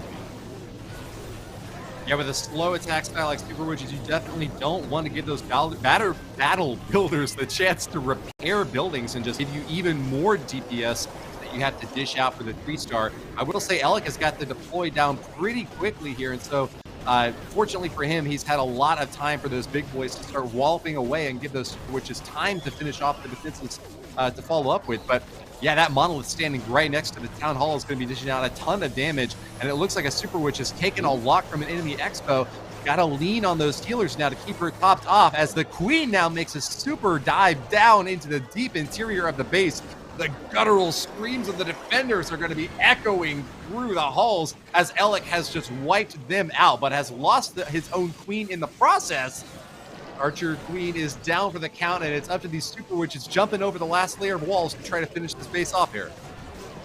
Yeah, that was a strong push there, but the defensive king is holding the line here pretty strong in the back end. He's going to run into some time issues here by the looks of it. And that typically is what happens with Super Witches. So, as you can see, he's not going to have enough time. I don't think he has enough force either. The defensive Grand Warden hits like an absolute truck right there. And he's going to claim the last of these Super Witches. Big Boys will hang on for another, almost another strike there. Almost got that Inferno down. So, you can see that one way or another, that triple from Klaus was going to send NAVI into the playoffs. And what a performance that they had there. It was a wild war, a lot closer than or a lot lower score and closer than I expected it to be there towards the end. So that was a interesting way for that war to develop, and then a clutch way at the end there for it to close out there. NAVI takes the win as Klaus absolutely clean house of that final attack. That was insane. That was one of the coolest attacks there that we've seen all day long. But you know what? We expect nothing less from Klaus. But it is 12 stars for NAVI, 11 stars for VN Esporting, and a decisive percentage advantage into NAVI's favor as well. So, I mean, well played here from VN. They're not done yet. They're going to move down into the 2-1 bracket. They just need to win one of their next 2 wars, and they could go back and potentially get another swing at NAVI in the playoffs. So they're still in prime position. They've performed very, very well today, and we'll definitely see more of them in tomorrow. Gaku and Bernal coming so close to getting 3 stars in those wars, but not able to pull it off in this last one. And that's going to drop the hit rate once again from 60% in our first war down to 40% in our second war. It was now just 30% in this third war. You can see the toll that the time and just having to fight war after war is taking on these guys. And with the third one now done and dusted, we now have NAVI advancing. That's going to mean one more team is also going to move on undefeated through the Queso Cup Swiss round. We'll get a chance to see what the rest of the scoreboard looks like. I think I've got good hopes for Clash Champs to make that advancement, having seen some very strong start from them. But there were 4 other wars as well. In that 1-1 bracket that's going to give another few teams a chance to move on within a favorable position out of day 1. Our 4th war of the day, which will be coming up after our replays, is going to give us a chance to see which 2 teams are going to be eliminated. Why don't we go ahead and start with a replay from Klaus, though. It's going to be him moving in with the last attack by NAVI that gave them the win in this war, the undefeated advancement up on the top. So it was an early strike with those Super Wizards, able to zap through so many crucial defenses, grabbing that enemy Royal Champion, as well as the scatter shot, and finding lots of value chaining on through and getting the CC pull, in fact. That gave a lot of value to the Archer Queen up top, who didn't really need support from any healers at all, just that Grand Warden to keep her topped off as she chewed through these enemy defenses. That Poison Spell dropped perfectly as well to grab as many pups as possible. I think only one single pup was outside of that Poison Spell up at the very top. So great placement there by Klaus to make sure that he makes the most of every single second of play. Of course, the Barbarian King is going to join in for the fun right after that, and that entire hero clump is going to go on a massive rampage along the top side of the base, grabbing that Eagle Artillery, taking down an enemy air defense, as well as many other crucial targets in that left side compartment, including the enemy Archer Queen, grabbing that scatter shot as well, and a Monolith. It's like, how much value can you expect from heroes, much less a hero dive that you don't even have to commit healers to? Klaus has shown exactly where the bar is set in terms of getting the maximum amount out of these heroes, and has shown us once again that you don't even have to use the Warden with your main attacking army. As long as he's supporting an important part, whether it's the Archer Queen in this case, or any other component, that is going to be exactly what matters most. So jumping over these walls, finds that Monolith, finds another multi-target Inferno out on the bottom left side with that Royal Champion, and she's still holding on for dear life with the Diggy to help her get a few more shots off alongside the bottom, supporting the entry for this Lava Hound, now the main force of this attack. But meanwhile, the multi-prong hit is not going to let up any steam whatsoever. Archer Queen gets the final shot off against the Town Hall and ensures that the balloons don't have to pass over that big Giga Poison. It's going to be that King along the bottom side who is still coming in strong, walloping away at these defensive buildings. That is going to give even more value for this hit. Klaus is going to spread a few more balloons along the top side because why not? He's held on to an extra complement of forces to finish it off. But as Eric was so right to show at the end of this hit, it was the Dragon Rider that came in clutch for the finishing blow. It's so tempting to only bring one type of troop, just stacking up as many balloons as you can to try to get the finishing shot in there. But when you see the one defense that can wipe out an entire array of balloons, that multi-target Inferno, and then have the foresight to know that you need to bring just one Dragon Rider to finish that base off, that is what designates Klaus as one of the best attackers in the game right now. And we see that bearing out on the scoreboard now with a victory for NAVI, as well as for Chasmac EA, another 12-star victory over Zigal in that case.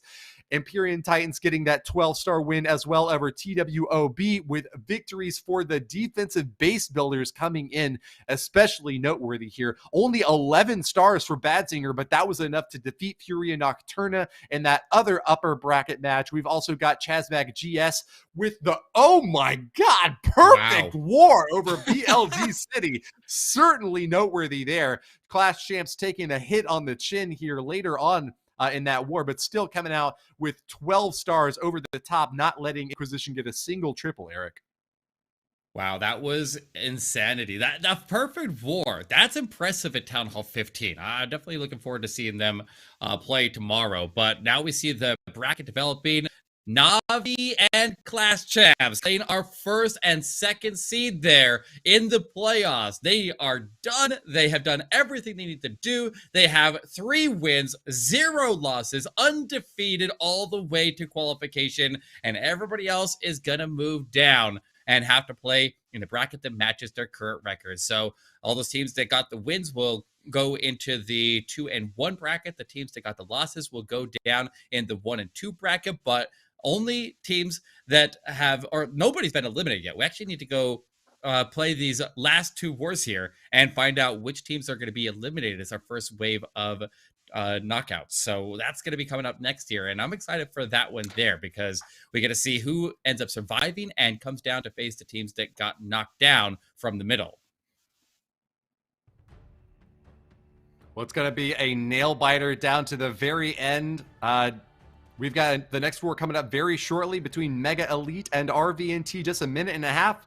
I guess you didn't get a chance to get a replay in there this time, Eric, but I know that there were some excellent matches that we can rewind the tape back and watch again. I know for base building purposes, there's certainly a lot of stuff to learn from what these guys have brought into the Queso Cup, certainly bringing their best. But keep in mind, this is just the Swiss stage. The Queso Cup has still got another finals round that's going to be happening next weekend. So make sure that you follow us here and stay subscribed onto the Clash of Clans channel, where all the action will be unfolding in the weeks to come. There is a golden ticket to the grand finals, the World Championships, later this year, and we have over $1 million in the prize pool waiting to be awarded to the top teams in the world. And hey, there's still time left to compete. If you have seen the competition at this level and think that you can go toe-to-toe with the best, make sure to stay apprised of all of the upcoming dates that are going to be released over on the Clash of Clans Esports page for more details about tournaments left in the wings. But we want to know who you think is going to take the win in the last match of the day.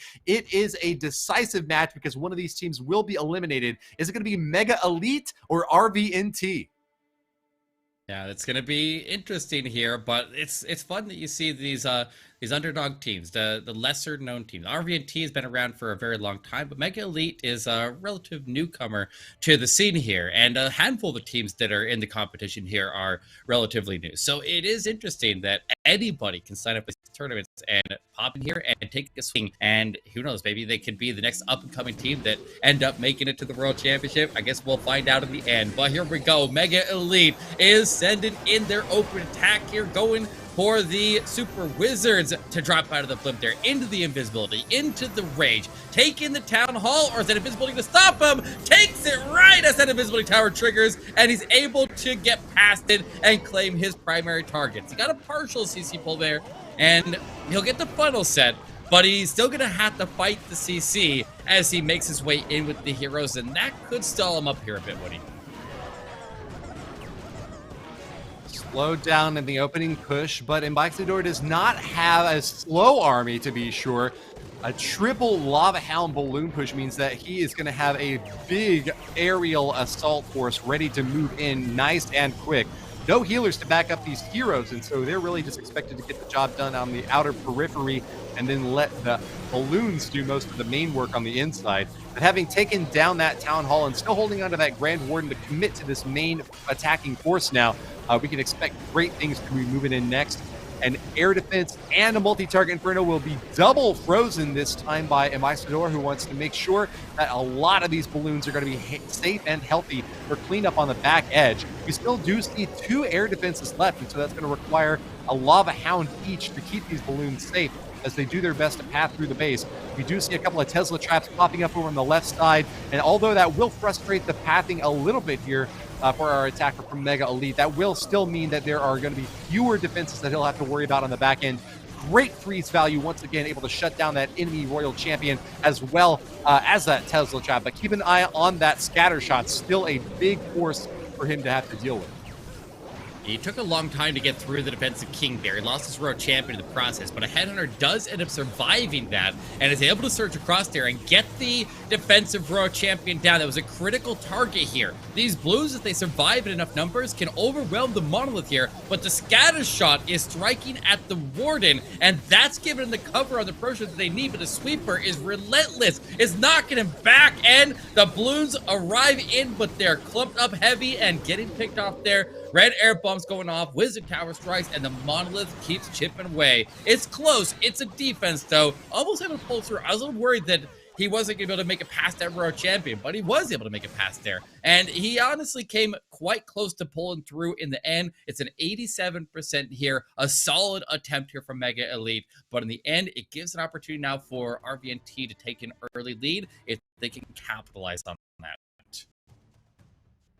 That air sweeper is just an enveloping whirlwind that has the unfortunate effect that any balloons that are not caught in its cone advance a little bit further, and then the ones that do get caught kind of get all pushed and clumped together. The downside of that then is that if there's any splash damage nearby, like you saw with that Wizard Tower, anything that gets super closely clumped is going to go down awfully quickly. So even though the Grand Warden was soaking shots from that scatter shot, it wound up being the humble Wizard Tower to finally finish things off with its short range. That massive splash damage can take down loons, no questions asked. And so that's going to be a defense here against INQUISITION.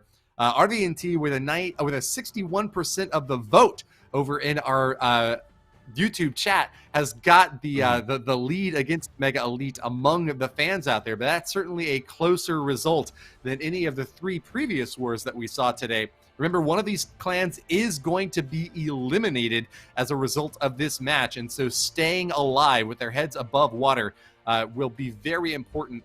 Having lost twice already in previous wars today, it is going to be up to them to try to finally eke out a win. Sammy from RVNT will be next at bat. All right, RVNT took some risks in their previous wars there, and they ultimately ended up with some 1-stars. So they got to be a little bit more careful during this war here, make sure that doesn't end up happening. And we'll see if he can provide that guarantee that the Town Hall is going to go down. And I don't even know that he is on this one here. I feel like he's going to send these super bullets because the optimal approach is through the Eagle Artillery. If he doesn't go through the Eagle Artillery, then he would be in trouble. But if he does go through the Eagle Artillery, then he's going to have a different trouble, being that these risks of 1-star. So we'll see how they survive. But I feel like he's turning north, and it looks like he's already wall breaking up there. He's got the log launcher to push him through the base, and he can reach everything throughout the core of the base there once he gets into the middle, except for the Town Hall. So I'm kind of concerned, but we'll see if he's evaluated the risk here properly and if he can pull through and get this Town Hall and everything else on the way through here. Archer Queen joins in the fray and will support this Warden walk along the top side. He's going to be able to slide to the left and support these balloons and bowlers now moving in. Super bowlers, in fact, going to get lots of splash damage, even chipping away at that multi-target Inferno deep in the walls there. Sammy's going to have another jump spell at the ready to hop over some walls in the inside, maybe around where that Monolith is positioned. But wow, man, he is just rushing through with a log launcher as well to roll straight into the core of this base. Doing excellent work with the pathing here. This army is staying relatively well positioned on the interior, not having to worry at all about splash damage, with the healing keeping them quite well topped off here. Yeah, and is going to make the push to the Town Hall. That jump was very nicely placed there. He'll get the Monolith down. There's a lot of Super Bullets still alive. Looks like the Royal Champion. And actually the Phoenix tanking the scatter shot up the top of the base there. So he stays well protected on that left side. Into the Town Hall we go. He's out of spells at this point here. And the Town Hall is doing a lot of damage to his healers. The Queen is taking the scenic path. She needs to go back. She will. She'll lock onto the Town Hall, pop her ability. And that actually ended up that delay to get the Town Hall down. Cost him every single one of his healers. He's throwing everything to try to get the distraction for the World Champion to power through that Warden, but the Warden holds the line, and now the Warden claims the Queen and World Champion on the back end of the base. And wait, actually, he's got witches. He still has a chance here. He's not done yet. He still can get these witches to give tons of distraction and keep this Warden at bay. Well, keep an eye on this bowler, because it's got functionally the longest range of any troop in this complement that's left, but there's only one of them. If he wants to evade the... Ooh. Now there's 0 of them.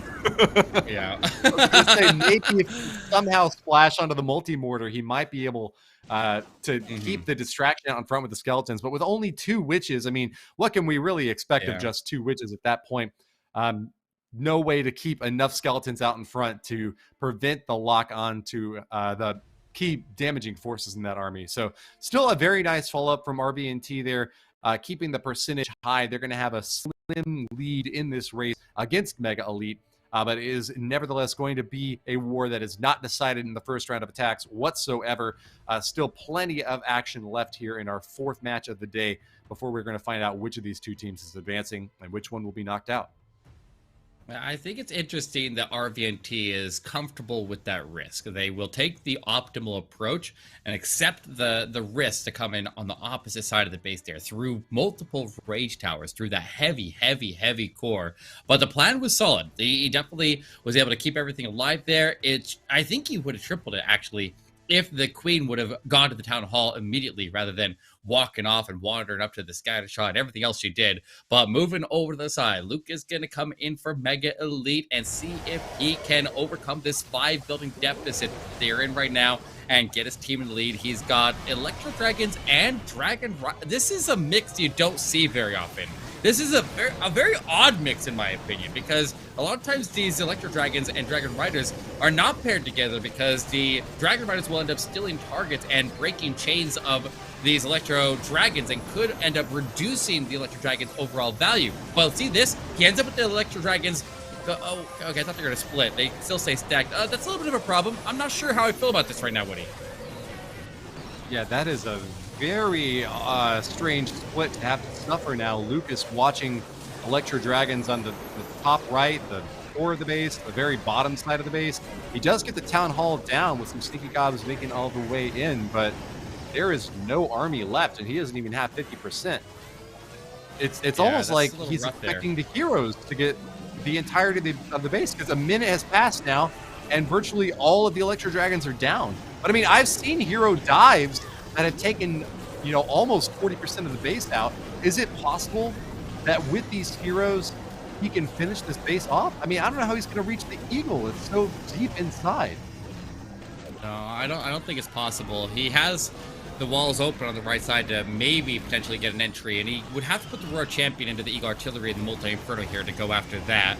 And it looks like he already used her, so he's not going to have that as an option. He's going to leave a lot on the board here. The Royal Champion keeps on moving. She's got the Phoenix by the looks of it. Yeah, she's got the Phoenix rather than the Diggy. And so she'll stay alive for an extra 8 seconds and claim a little tiny bit more.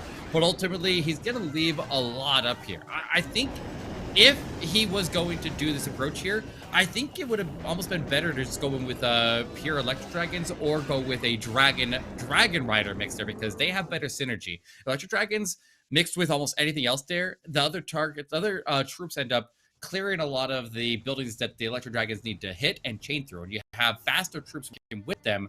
And if they destroy the building or the Electro Dragon can charge up and shoot its shot, then you're going to end up making the Electro Dragons reduce in their efficiency. But in that one there, he specifically needed the Dragon Riders to split off from the pack and the E-Drags to continue on to the core of the base, because if he got that core down, he potentially could have set up his heroes to wipe out the rest. And with the Super Archer Bomb, with that going in and nuking out the Town Hall area, I can imagine that he thought that everybody would stay forward, but so much leaked out on the bottom side of the funnel, but there wasn't really much of a funnel. I guess he was going to try to form the funnel on the fly with the Super Archer Bomb. Maybe there was some potential in that, but it ultimately doesn't go through, and he gets left with his heroes stranded with way too much base to handle there, Woody. Yeah, I gotta agree with you there. There was virtually no funnel at all. This was just kind of a spray and pray approach from my eyes. And, you know, of course, there's certainly something that must have been going through his mind that made it seem like this type of strategy was going to work. But I think you're also right that there's a reason why the meta starts to shape up around certain attack strategies, because certain troops just tend to work well together. You certainly do have the DPS there from Electro Dragons and Dragon Riders. They can deal a lot of damage. I mean, Electro Dragons are some of the highest DPS troops in the game if they get optimal chain lightning onto as many buildings as possible. But the downside of that is that there's a lot of randomness. There's a lot of unpredictability. You know, we're going to get into the chaos theory side of Clash of Clans right now, and we can't really funnel Electro Dragons when you're pairing them with Dragon Riders like that, because you don't really know where the chain lightning is going to go. You don't know which targets they're going to pick. And as they move further and further into the base, it becomes even less predictable. There's just too many buildings to have to try to get the pathing down perfectly in such a short amount of time that they have to prepare these attacks. They are going to be left very short now, with Mega Elite barely having 30.8% average in those first two hits. I really needing to push that percentage up. I don't see any way for them to win on percentage, and with not yet any 3 stars, RVNT have done a lot of work just on holding defense early on. Yes, and I mean, the percentages can be overcome later, and then if they get a defense here, they could easily just win it on stars if they can get a follow-up triple. But he does get a partial CC pull. There's a couple archers peel out of there. The wall breaks, decent wall breaks were kind of interesting. He did 2 separate wall breaks in the same compartment, so the queen could walk in, but also before the wall breakers didn't have a wall to target, he gets an opportunity for them to leave the base and get the queen to walk around. He's already got the funnel along the left side of the base, and this queen is gonna walk all the way through the loop, and she's gonna dump out towards the town hall. But he has that invisibility tower, he has the Monolith, he has the rest of the defensive CC pull, and he needs to secure the town hall at a bare minimum with this queen, because he's investing everything else on the opposite side of the base right now, and he's not going to have a lot of backup methods to secure the town hall if this goes wrong. Lay on the freeze. Grandward along the bottom side here, ready to pivot off to support these Dragon Riders, but he's having to devote a lot of attention to this town hall now. Drops the invisibility spell to help out with that queen charge into that compartment, and she'll be able to pop off against the enemy single target Inferno as well. A Monolith is locked on, and that's going to be a lot more DPS dishing out onto her. Alfonso is very careful with enemy ice golems to try to keep his queen alive. Drops another free spell to support her, but there are no spells left in this army, and with just that Royal Champion ready to toss her shield and a few more minions to stack on top, Alfonso is going to be crossing his fingers and praying that he make it all the way through. It's not over yet, though, and he's got a lot to be celebrating right now with 2 Dragon Riders. In fact, count them, 3 Dragon Riders still healthy and flying over this base. Air defense on the backside could have caused a problem for maybe 1 or 2, but all 3 of them now floating on in should be able to finish it off. Alfonso finds the first 3-star of this war, and RVNT are looking confident to advance. Wow, that was impressive. He barely lost anything. Like, everything stayed protected. The king survives to the end. The warden survives. The royal champion getting in there, getting the diggy to stun up that Monolith and get the support. The Dragon Riders moved through. He lost one Dragoner, and I think it was a black air bomb that ended up taking it. So that was a clean attack there. That was really cool. I like what he did with the queen there. I was a little bit worried when that freeze to lock up the invisibility tower was a little bit late, but it reduced the damage for the queen after the town hall went invisible, and he had other targets to go after, so the queen wasn't really moving around. She was able to go in, get the single Inferno locked onto her a minute. She had other things like grass skellies. She was stalled up for a minute there, and that delay was very important because it worked out for him, because it ultimately made so that the queen had time for that invisibility to fade and then get logged back on the town hall and not pull her healers into danger. That worked out quite nicely there, Woody. Yeah, very beautiful, and that's the sort of performance that we love to celebrate here on the Clash of Clans esports page. I mean, Queso Cup is giving them an opportunity now to put all of it on the line in front of thousands of viewers and have an opportunity to be vindicated on a world stage, even when they're down 0-2. Alfonso is certainly a name that is going to be remembered in the coming weeks as one of the strongest strikers for this RVNT squad, who still have a hope at moving on. And certainly with a 5-4-star lead and big percentage advantage, I think that they've got a great chance at making that come to pass. Yes, and now we get to see what what is this army? Is he seriously, in this stage of competition, sending in a... Is it a Blizzard or is it a clone? Is it Super Minions? I can't tell. It is Super Archers, but he's got 38 Super Barbarians to follow this up. That is insanity. That, I mean, I guess they rage up on their own because they deploy rage, and so you can trim out a lot of perimeter defenses and random buildings there, but he needs to get the Super Archer value bomb, or their Super Archer bomb value, to be able to set this up properly. And then he needs to use these Super Barbarians to control his heroes all the way through the base there and give them the proper support. So, I mean, this is wild if he can pull this off here, but it's a risky play here to bring in something completely off the meta. Pedro Lins saw Electro Dragons paired with Dragon Riders and said, oh, you want to go off meta? Hold my rage spell. We are going in with these Super Barbarians. First time I have seen this done on the esports stage ever. Mega Elite are just rewriting the script from the ground up, showing us what can be done with a variety of troops that are rarely seen. Pedro is gonna barely get that Eagle artillery down, but getting it down is all that matters most. Diggy will continue to bury underneath and try to get some more value against this scatter shot. It would have been awfully nice if it could have gone down, but that enemy defending queen, I think, is gonna frustrate his attempts to do that. Still, he's dumping elite, these Super Barbarians just all around the map, trying to take out the key targets as best he can, but it seems like the walls still standing around that scattershot compartment protecting the Archer Queen are going to be too much to handle. Pedro goes off meta, but does not find the 3-star that he sought, and Mega Elite are going to be sent packing once again with just the 2-star here, and still a major deficit against RVNT. But hold on now, and take a step back, grab a drink, and get ready to enjoy some great archery skills on display here, because we have got a Dark Elixir drill and a gold mine that are just going to be target practice for the last remaining troop in this attack. Oh yeah.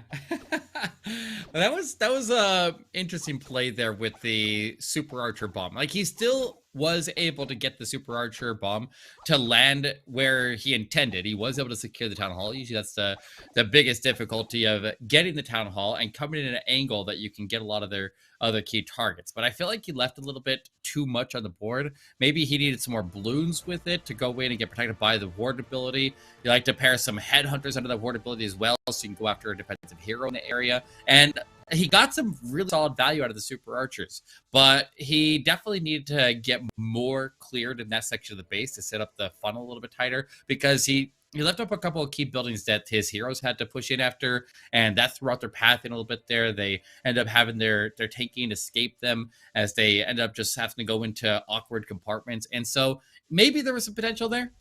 I've seen it done in like the Creative Master series and stuff like that. From like, I saw Halo Blade break out almost exactly that same attack there recently, and it's very, very cool when you can see it happen. But I'm very surprised that they decided to try to use that on this important of a war when they're fighting for survival.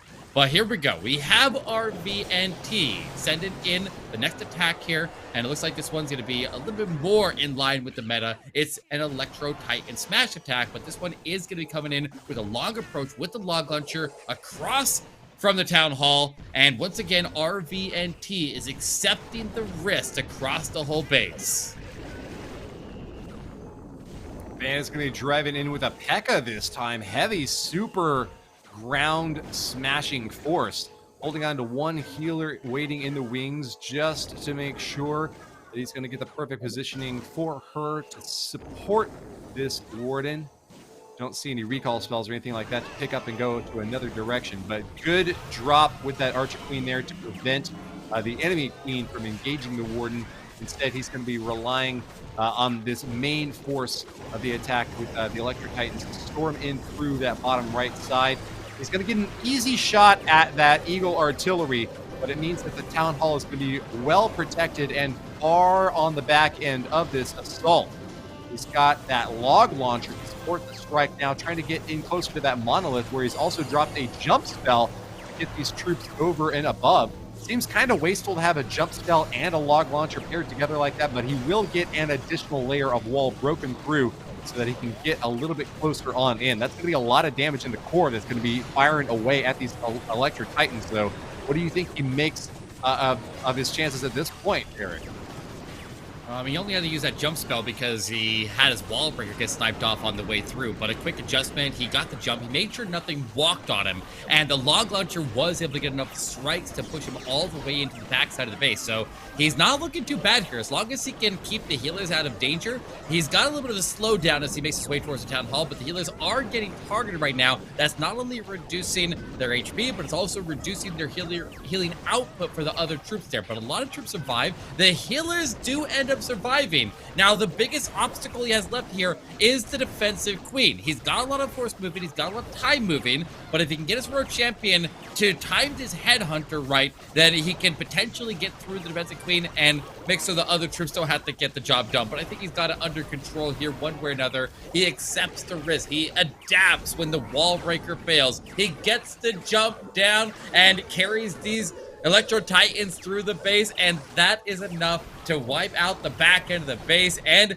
he gets it done in the end. RVNT have a triple on the board to match the other one they already have, and as we approach the midpoint of the war, they are up by 2 stars, Woody.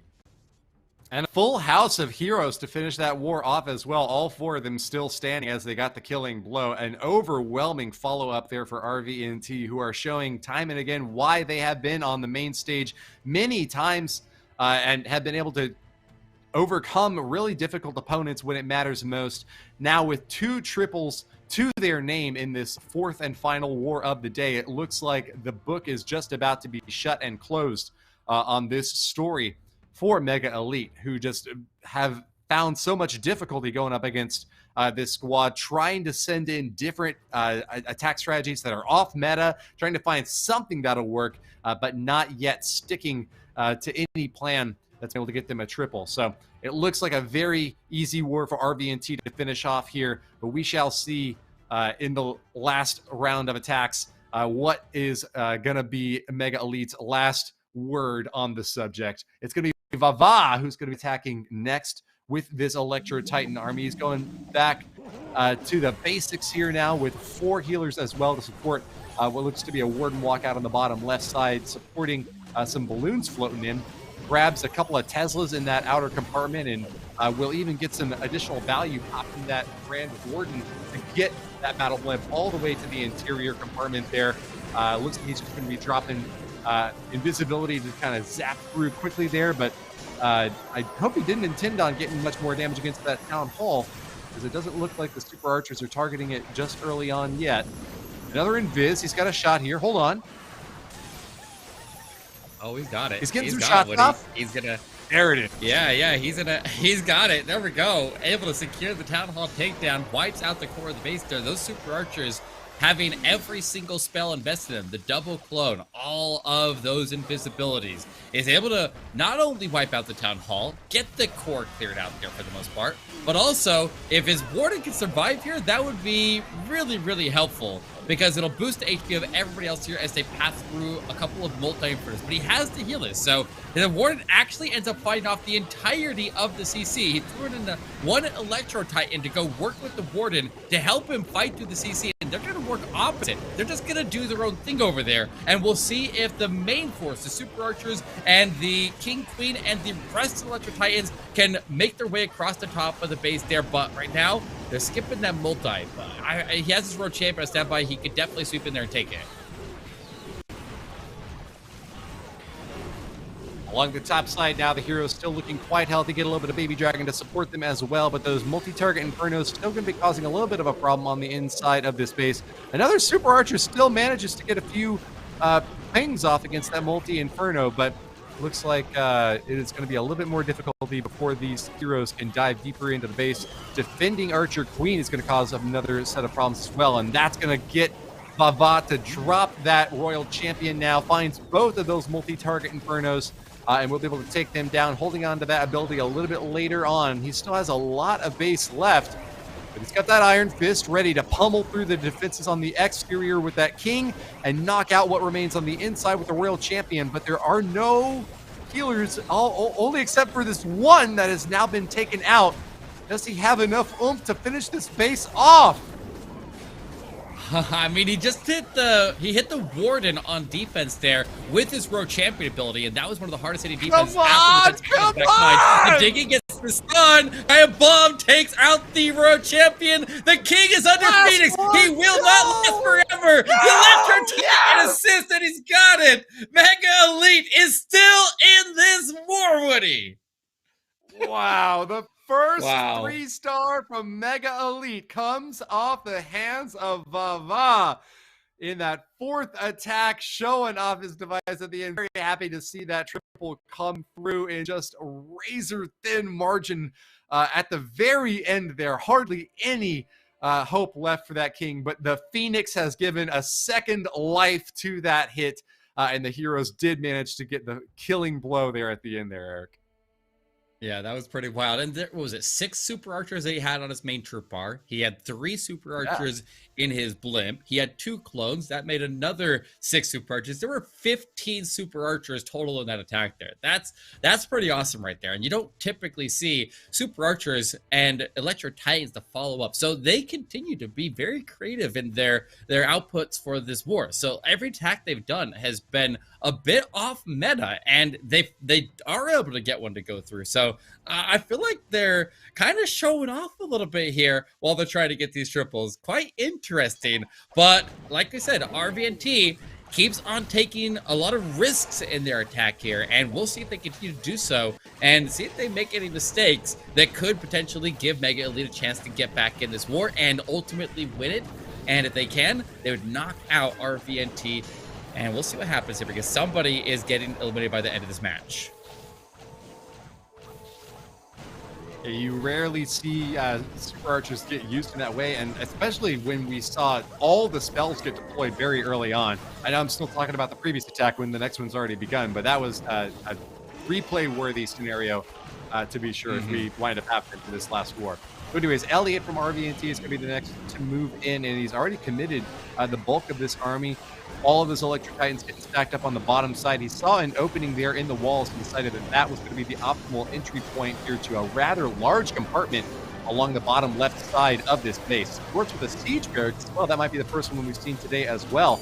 And that's going to be a lot of forces that are going to be stacked onto this base. But does he have the pathing down perfectly in order to get them over that wall? I see a jump spell has been deployed, and he's just crossing his fingers and hoping that there's not going to be too many traps to frustrate and slow down this force marching on inward. Has popped the Grand Warden Eternal Tome already, and that's going to be a lot of time and power invested in that bottom left compartment. Like the Titans are going toward the top to take down that mortar next and have not yet gone over the jump spell, Eric. Jump. Oh, I know. I'm watching this jump here, and I'm like, oh my god. Okay.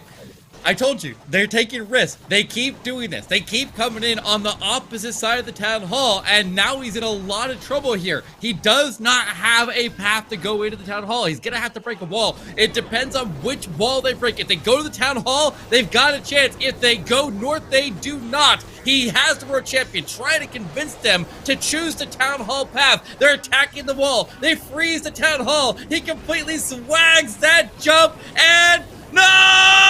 Wrong wall! Wrong wall! They're turning north here, Woody! It might one star! That can swing the war! You cannot take these stars for granted, but with the queen locking on now, I think that second one could be claimed. He still does have that queen ability, and with an invisibility to drop on top of that, it will get the second star.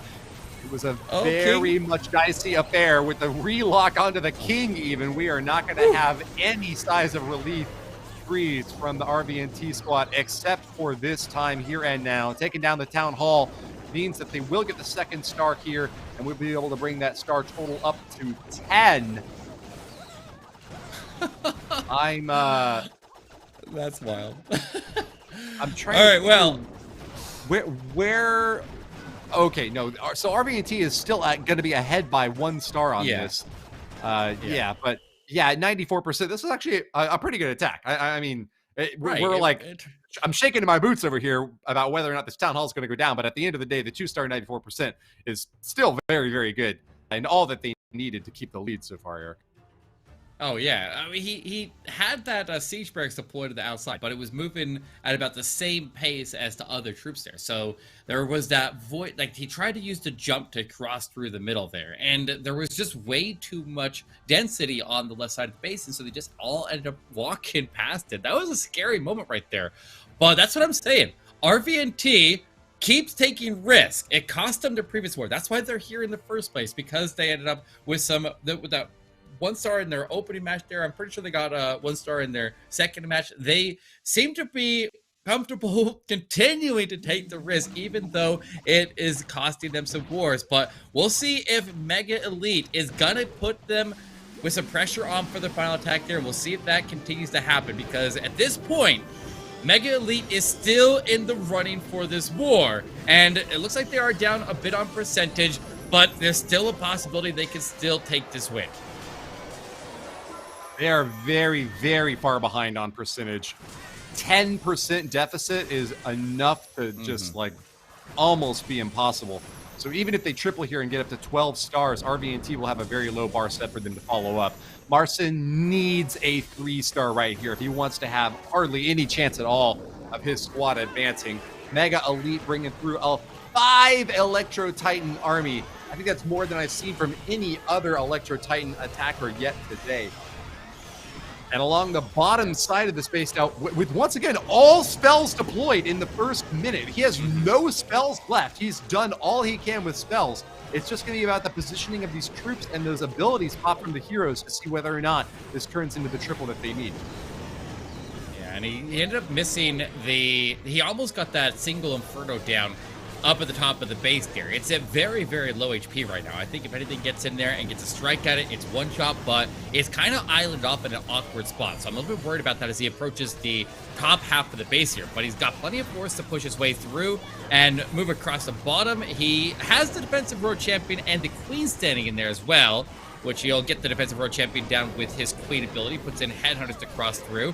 Now, can he get the defensive queen down? She's going to be a nightmare to deal with. He has this headhunters getting locked onto, and his road champion is getting a lot of...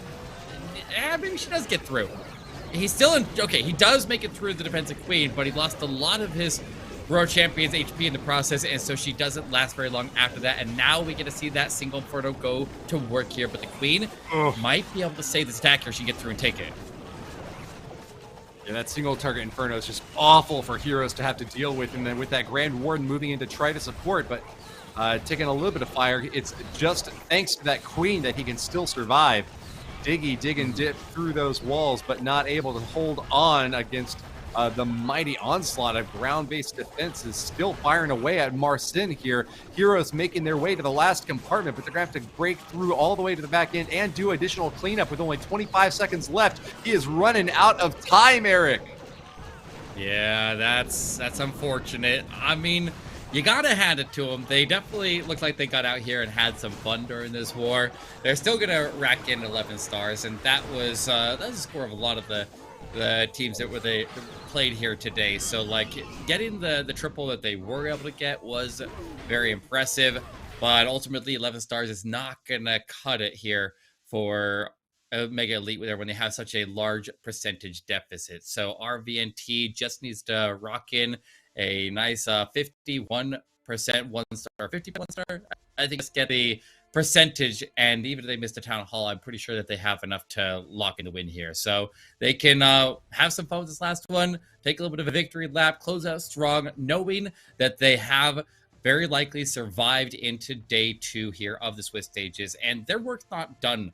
We're going to see Mega Elite here very likely get eliminated right now, but RVNT going to need to get regrouped here and get ready to go up into the 1 and 2 bracket, assuming this goes through, and we'll see if they can survive, because you're not eliminated until you take 3 losses. So one team walking out, but there's another 14 teams that will be moving into the second day of the Swiss stages tomorrow here. Right you are, sir. We've seen half of the war so far and half yet remain tomorrow. So if you want to stay tuned to all this action, we encourage you to follow us here and stay subscribed to all the COC Esports as it unfolds for 2023. Of course, we have a golden ticket that we are going to be awarding for this competition. The Queso Cup is going to be the first opportunity for any team to qualify for Worlds in 2023. And just after the next couple of weeks, we will know who that will be. Good chance that our defending world champions, NAVI, who have already advanced, will be one of the teams laying claim to that title, but it yet remains to be seen which other teams will face off against them. Bombador, the last striker for RVNT, is moving in with a Hog Rider army. Haven't yet seen them get that 3-star yet today, so I'm keeping my fingers crossed and hopeful for him. But as you've mentioned, Eric, they don't need much to get the win against Mega Elite. With such a big percentage lead coming into this attack, they really just need a 2-star or maybe even a 1-star with high percentage would be enough to get the win. All right, but he is going to take the risk there. So it is interesting that we still see them with these long approaches towards the town hall. And Hog Riders are honestly one of the most inherently risky attacks in the entire game, in my opinion. I think when Hog Riders are not able to target the town hall and something goes wrong with the queen charge, then they struggle to secure the town hall takedown. So it's very, very important whenever you use Hog Riders, especially at town hall 13 and above, that you have the queen as the one who's actually going to secure the town hall, or one of your other heroes like the king. But either way, this queen's moving strong. She steps into the Monolith fire. She's gonna get the Expo down, freeze up the Monolith, rage up the queen. He's gonna need another freeze once he gets onto that invisibility tower. Unless he gets the trigger early, get the queen to go after something else. And look at that, town hall goes invisible. The queen has other targets. Slow down, queen, slow down. Oh, she's too fast. She's too fast. Town hall is gonna potentially target the healers, but he freezes it, and he's still moving. He's going for that town hall takedown, and here come the Hog Riders, Woody. Hogs moving in after that 2nd star is claimed, and RVNT will have won this war, advancing in the bottom side of this bracket with a 1 and 2 record. That means that Mega Elite have been eliminated as Bombador's forces move on, seeking that first 3-star for Hogs this day. We are not seeing a whole lot of success for them yet. Lots of defenses still on the backside, including a big old bomb tower to fire away at all ground attacking troops. Are going to cause some problems here. However, that Royal Champion still does have a shield to toss out, and there is one more invisibility spell left, so don't count him out just yet. That air defense is not going to cause any problems whatsoever. But what is that single target going to be locking onto? Oh, misses the burn. Gonna have to reset that burn as the World Champion wanders back in range, but the invisibility spell will be just enough to keep her safe. Only 6 seconds left for cleanup though, and Bombador is gonna be walking out here. Raises his hands. Nothing left to do. But with a 2-star 92%, RVNT will be moving on with a 12-11 scoreline against their most recent foe. Absolutely. That's right around their averages. I think their previous wars was a 13 and was an 11 or a 10. So maybe that's improving on their average there. But 12 stars here, a solid victory, well earned here for RVNT, surviving in that lower bracket. And look at the percentages they were able to keep up here. With a 95.6, that means every attack that didn't go through was a very, very high percentage. So that's impressive, and I hope that they can take that momentum and carry it into day 2 and survive down there in that lower bracket. But I mean, with only 8 teams moving through to the playoffs here, 8 teams have to be eliminated. And as we see, Mega Elite is going to be on the first wave of teams that get knocked out. So they had a really cool attack there. I really like what Vava did there. That was a really, really cool Super Archer bomb with the Super Archers and Electro Titans to follow it up there. But they leaned heavy on that Super Archer bomb attack. I noticed that they use that a lot, and it can be powerful, but as the base building develops and you start to face the top teams, they build their bases to usually specifically stop the Electro Titans and the Super Archer bombs because so many people like to use them. But taking a look at the big boards here, Woody, what are we looking at for our final results here? Of course, we've seen NAVI and Clash Champs advancing at the top side of this round. It was Mega Elite that was unfortunately eliminated. Only one of their attacks surpassing the attacks done by RVNT, all 5 of them. So then the next round that we're looking at here as most important is going to be ITP team defeating Spec Light. If I'm not mistaken, that means that Spec Light will have been eliminated now. And with just 9 stars scored in that war, it looks like they had quite a bit of trouble overcoming the defensive setup by ITP team. That means that we now have finished out the day with 2 teams eliminated and 2 teams advancing onward. And with 4 other wars that were happening in the background in the 1-1 bracket, it was an opportunity for advancement by the Empyrean Titans on a 12-11 scoreline against TWOB. We saw BADZINGER pick up another win as well. Chasmac, as we already noted, getting that perfect war against BLD City, and Chasmac EA getting that victory over Zigal. So here's the bracket as it will stand at the end of day 1, Eric.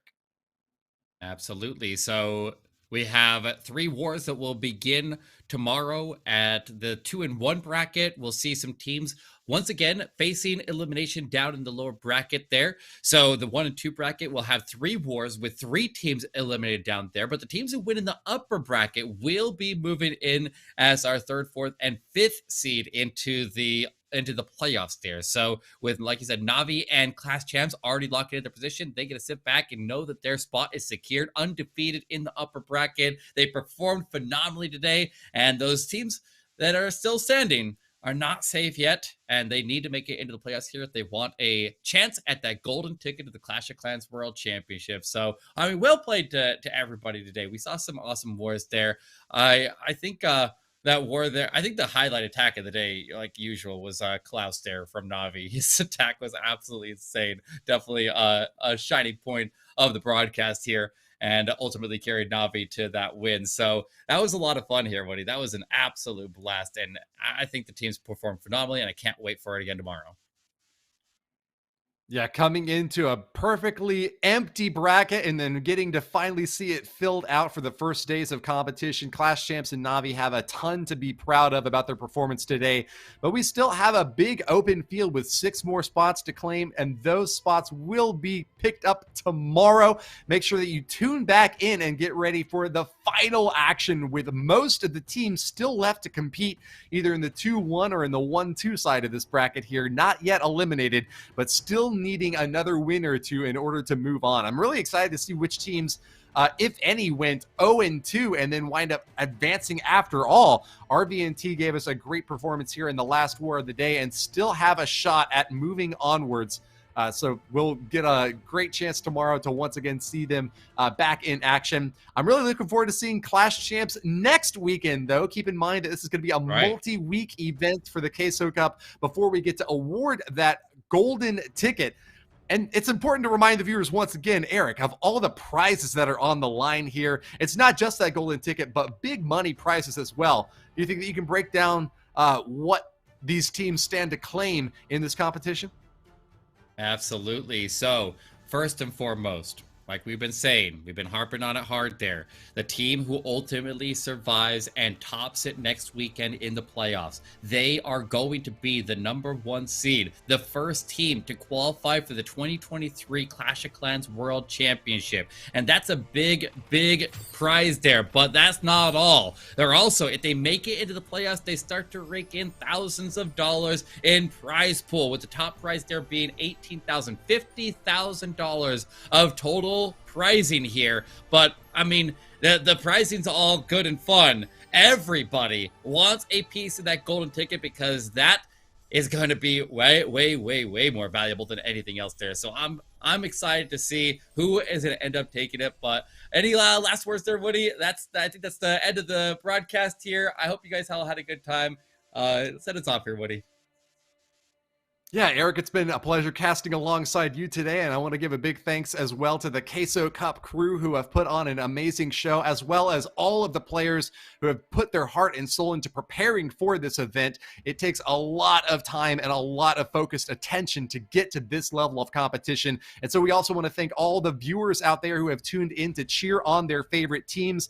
Big thanks to Supercell as well for supporting this event and for giving us an opportunity to show off all these great players' skills at the top level of competition. But remember that there's more to come in the weeks ahead. We're going to be back again tomorrow, streaming at the same time. That's noon UTC at 7 a.m. out here in Central Time Zone. I think it's going to be 8 o'clock over you Eastern Time Zone, folks. An hour earlier.